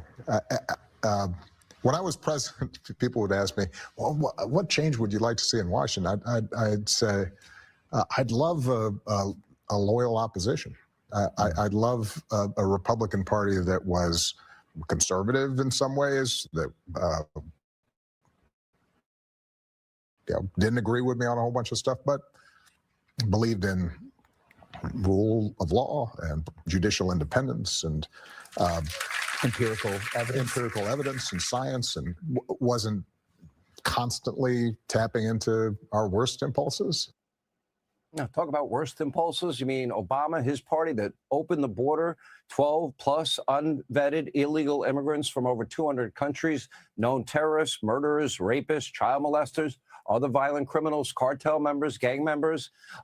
They eliminated bail, reduced prison sentences for violent offenders. They blocked deportations for even rapists and murderers, wiretapped journalists, tried to throw an opposing presidential candidate in prison for the rest of his life on fake victimless crimes that no one can even recall without an extensive Google search. And the guy that gave billions to Iran, what did Iran do with that money? Oh, that's right. They built out their nuclear program, the ballistic missile program. They fomented terror around the world. That's the party that cares about the rule of law, you know, high from his ivory tower at one of his multi-million-dollar estates across the country. Obama has not only lost touch with reality, but it appears the former president has lost the ability to even tell a decent lie. But the good news tonight, Obama is now forced to witness his entire legacy go completely down the drain, compliments of the man that he tried to destroy. Be sure to like and subscribe for all the Fox News latest on YouTube. You guys, and catch that full was a show. lot. Scott, thank you so much for your very generous donation. Johnny, thank you so much. Members, thank you so much. I appreciate you guys. Listen, I usually come on at nights, all right? So I can get the news for you and put it all together. And on the weekends, I'm sporadic, but I'm praying for the country. I'm praying for all of you. Conservatives, get out there and vote. Midterm elections are going to be really important. You guys, hi there. Hi there. I will see y'all later. I'm going to lay it down and thank y'all for hanging out with me. Good night. Actually, good morning. Bye-bye.